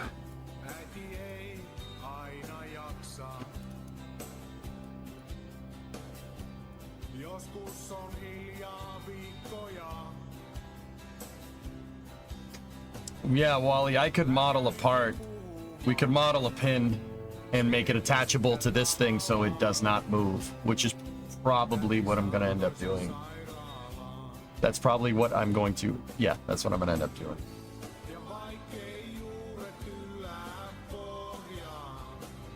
I don't know, Make.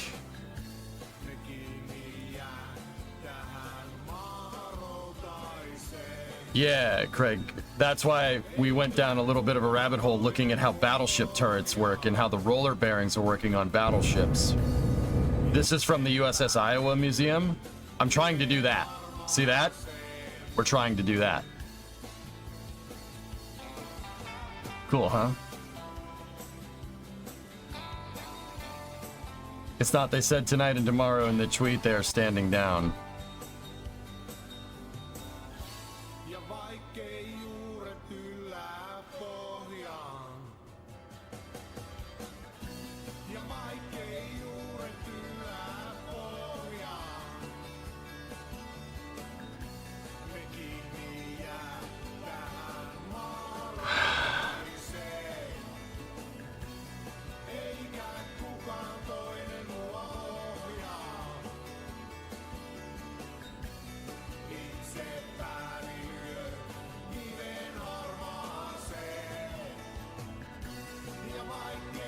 It's not really conclusive, panic loop.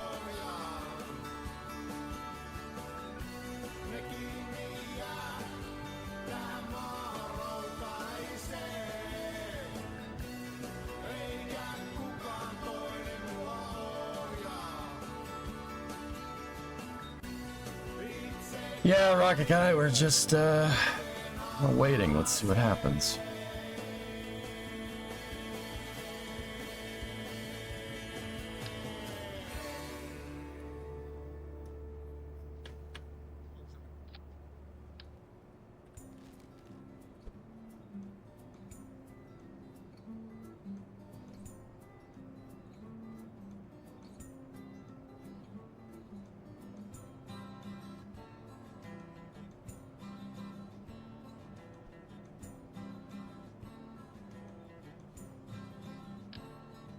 Kesä oli kuin kuuma lehmän henkäys.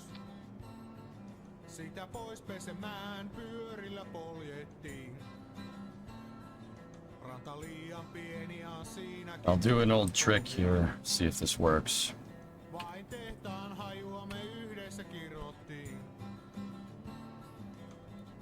Ja Nuokkarimäessä oli häviäjä viimeinen ylhäällä. Get our old friend the Spectro bearing out. Tällaista painista. Ei oo kurippeet jäljellä, mutta aikuisuuteen Jotain parempaa. Isabella. What is this crane gonna be for anyway?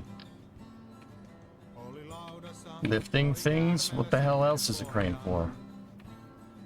Amerikasta asti taaloilla tilattu.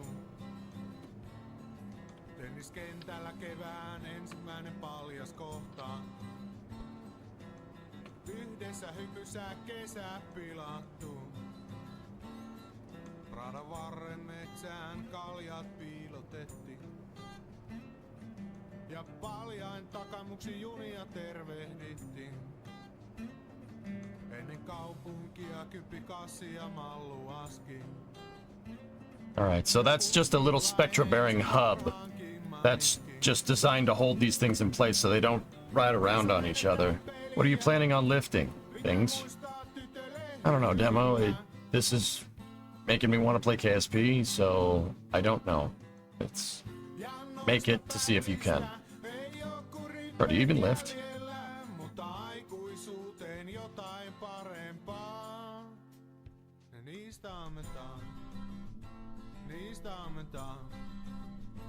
I'd argue for more of a ring than a pin. So what we're already doing. Yeah, I got you.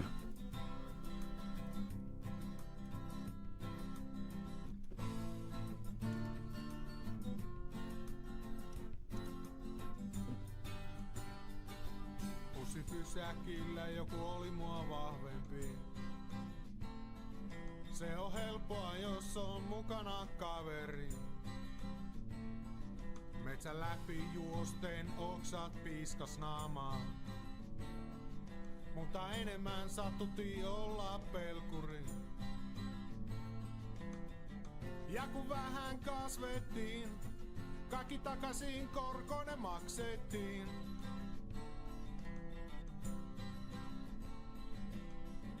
Ja noista päivistä ei oo kuin rippeet jäljellä, mutta aikuisuuteen jotain parempaa. Niistä ammentaa, niistä ammentaa.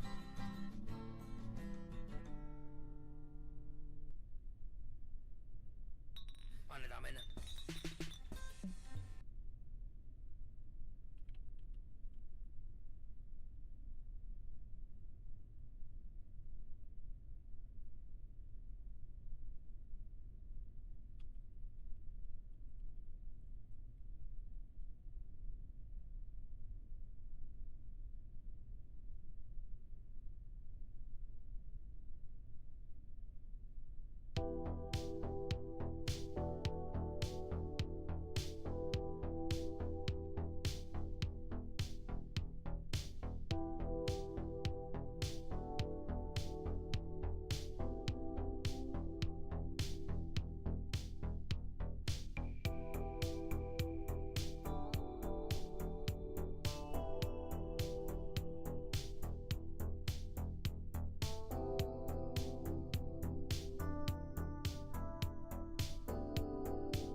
Yeah, I don't really want to model another part, especially since one part, the hinge part, isn't finished, but that looks to me like that might be what we need. Oh gosh, I'm really running out of gas. It's catching up to me, man. Shoot. Expanding the base bottom support perhaps to one for stability issues. Yeah, Rick. It's about testing this part. If it deflects from the bottom, then we'll know that that's a problem. But yeah. Trying to build a better pin. We've been down this road before.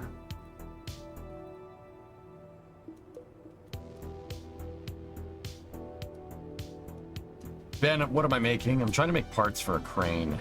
Not working very well.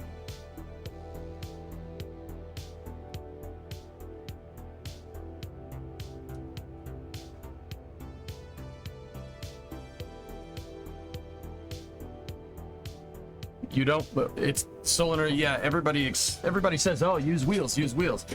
Wheels are sprung, they're going to do the exact same thing. I've done that before. Yeah, just put a bunch of wheels riding around it. But the problem is that if you want to replicate, you're trying to replicate that, or no, that's right. If you're trying to replicate this, can't have sprung weight. Everything has to be fixed. Or else it's not going to work correctly.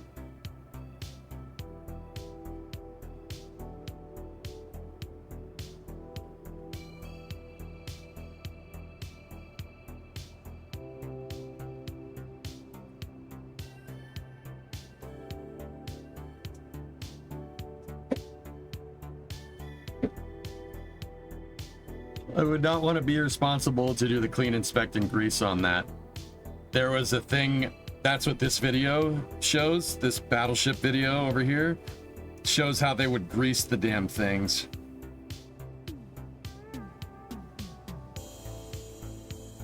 Rigid, but these are holding the entire weight of the turret here. Yep. About 2,200 tons, the weight of a World War II destroyer.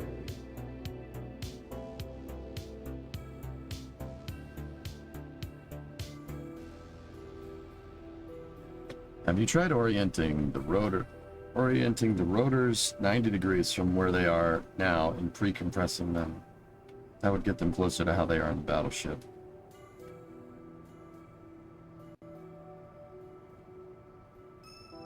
It's the sketchy gliders demo that's screwing us up here. So when we were going to use this crane, right, what would happen is the thing would bend and it would rock back and forth, and we rocked it back too hard and it snapped off because the robotic pieces are made of jello. That's what my hinge reinforcement bracket is designed. It's designed to overcome that problem. I think we might just need to make one for this thing and call it a day.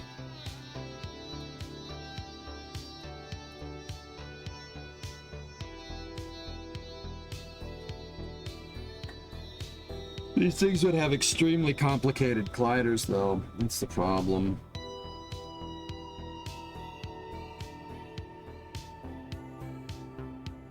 Yeah, Keen Bop, exactly.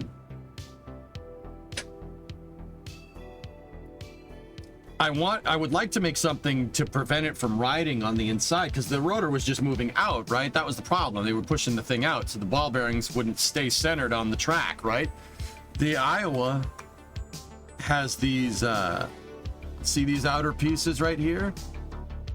It's like it's a guide, and no doubt it has that on either side of the bearing.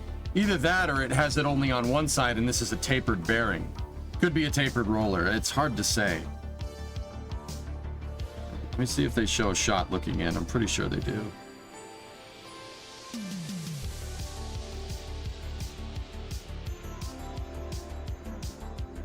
Yeah, the people that, John, the squids that inspected this put their handprints on it.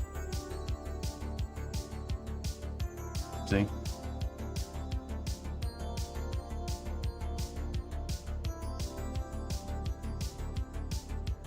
How do they...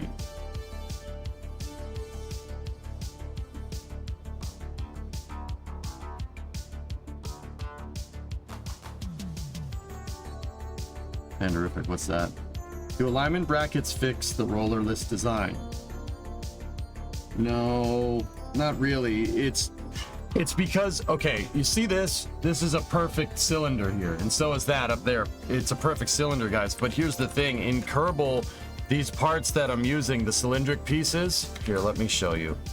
The cylindric pieces, because for the same reason why I needed to make the hinge piece a bunch of little gliders, have gliders that look like this.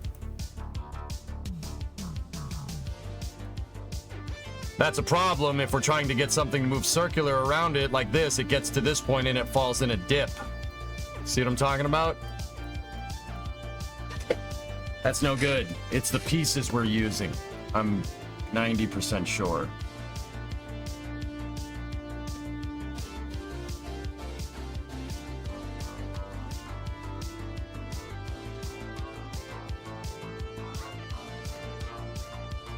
No matter what we put there, if we're using the structural tube as a roller surface, it ain't gonna work. Now, hey, it's Al MS Paint Stream. What's up, man?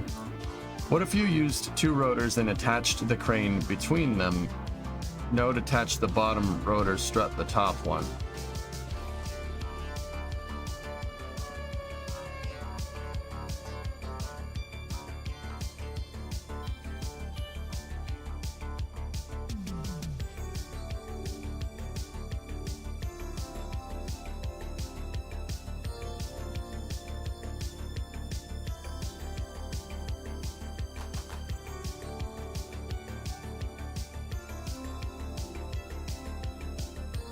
Hold up.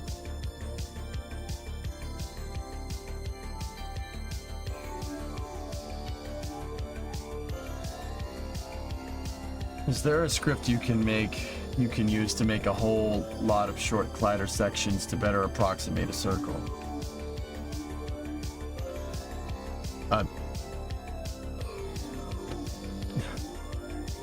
A script? No, model it in Maya.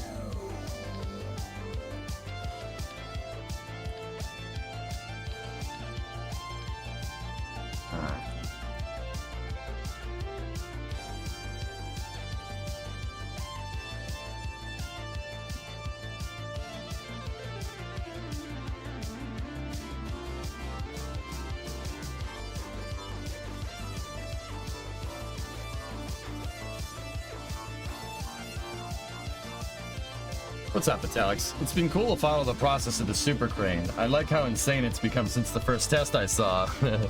We've made it a little more intense. We're trying to solve a different problem here, but yeah, it's a little more intense, yeah. Yeah, it's gotten a little crazier.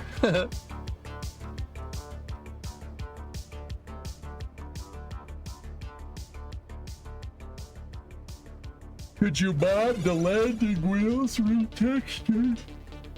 Take them out and attach. How would they behave? I don't understand. No, Keenbach. They have a spring in them, dude. You can't use wheels. You can't use the landing gear. They have spring. I'm telling you. John Edwards, losing a booster is always sad. Each one of them has a unique history and character. Thankfully, this doesn't happen often due to the robust design and vigilance of the team.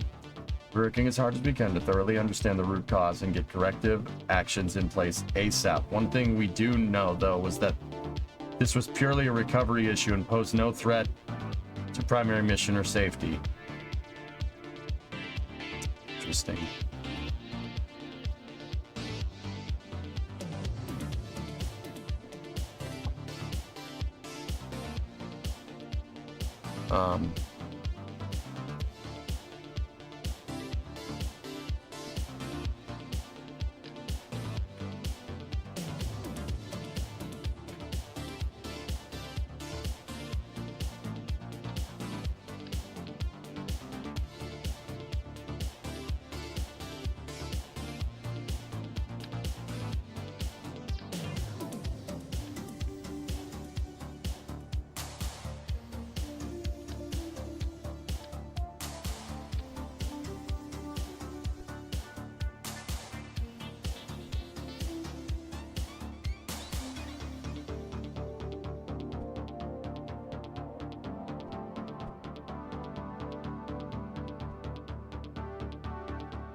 Space News. What?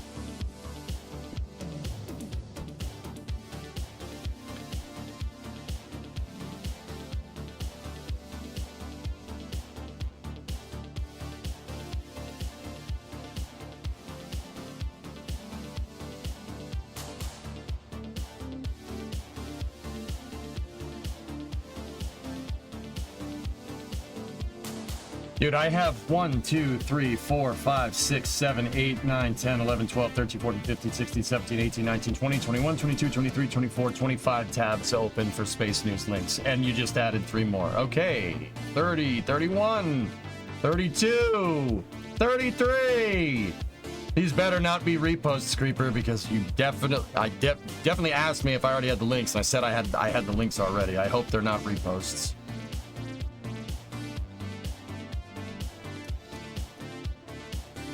I'm not up for this. I'm not gonna lie to you. I'm not up for this. These are not the ones from yesterday.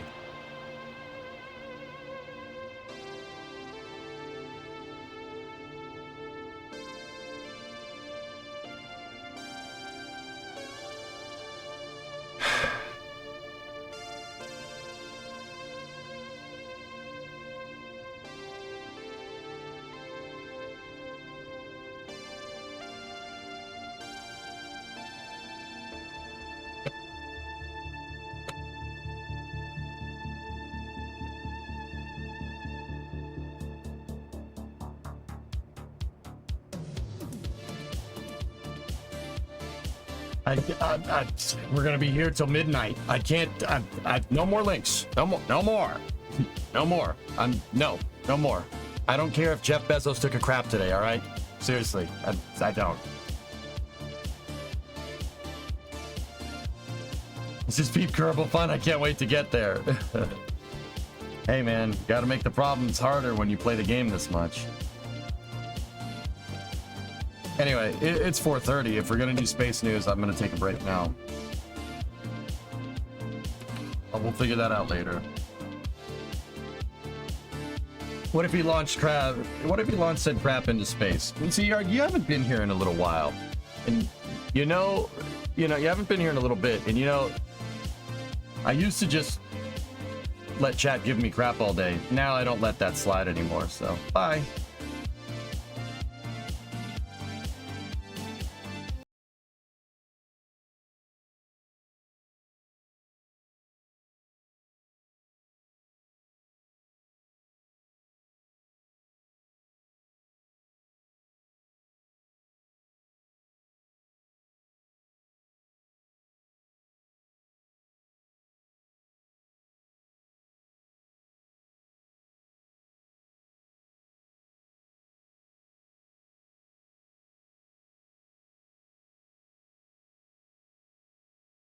You know what? I got a better idea. I thought I left, didn't you? I got a better idea. Let's do space news at 6 o'clock. That's an hour and a half away. I have all these links that I can go through and pick out the ones that I want to share, because there's no way we're getting through that all today. And we'll do that. We'll share all of those links. We have 4 or 5 accident investigation reports to get through, an OIG report to get through, and Jeff Bezos took a crap today, so that's good. It's great.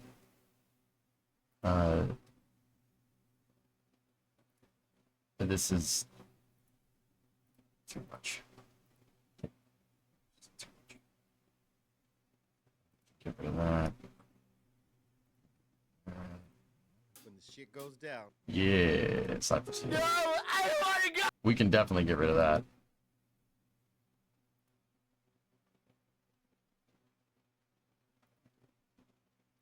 I'm sorry, guys. I just don't have the energy today. I don't have the energy to do this. I need to take a break. Yeah, that's right, I tell.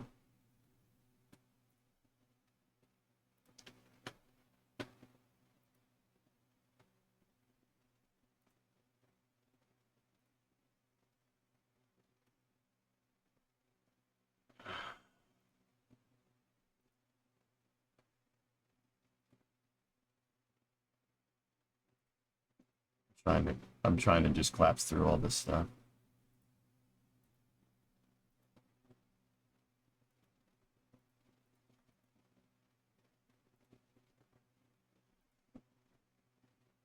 And then we have up there, I have more links up there. Slide in to origin. Okay. There's so much space news, I can't keep up with this. Could just cover the mishaps we talked through. I mean, Rock Guy, like I said, I'm going to be here for God knows how long. It's all right.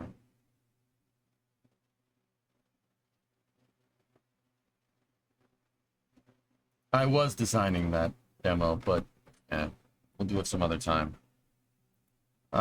Yeah, so fellas, I'm probably gonna I'm gonna take a break. Yeah, I don't have any energy, man. I'm sorry, I can't bring the A game. These two crazy freaking, yeah, we did 2 kind of marathon streams, right? And yeah, I mean, how long was Monday's stream? It was like 12, 13 hours, and then a 14er back to back like that. That's not, yeah, it wiped me the frick out.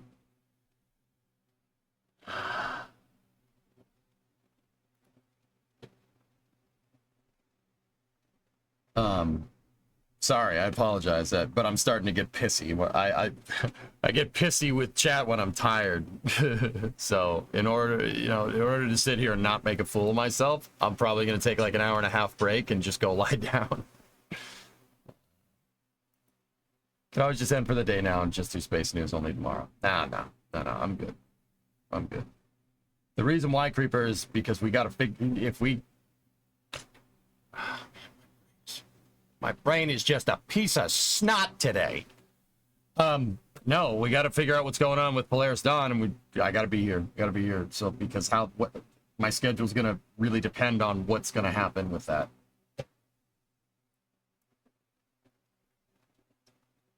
So I will be back for space news at 6. So that's an hour and a half from now. And when I do, yeah, we'll hopefully just a quick nap. kind of fix things. There's so much stuff, dudes. There's so much. Like, there's like the OIG report on the mobile launcher. Relativity has their, or not Relativity, Intuitive Machines has their accident investigation report. ABL has their accident investigation report. We have a current mishap report on Falcon 9. Going through all that takes time, and then on top of that, there's just a bunch of other stuff going on. So, it's gonna take a lot. So give me an hour and a half. I'll be back in a little bit. Thank you very much for watching. I just gotta go lie down. I'm sorry, it's just too much. I can't do it. I hit my limit, and I'm a little ashamed. But hey, whatever. I'll be back in a little bit. Thank you for watching.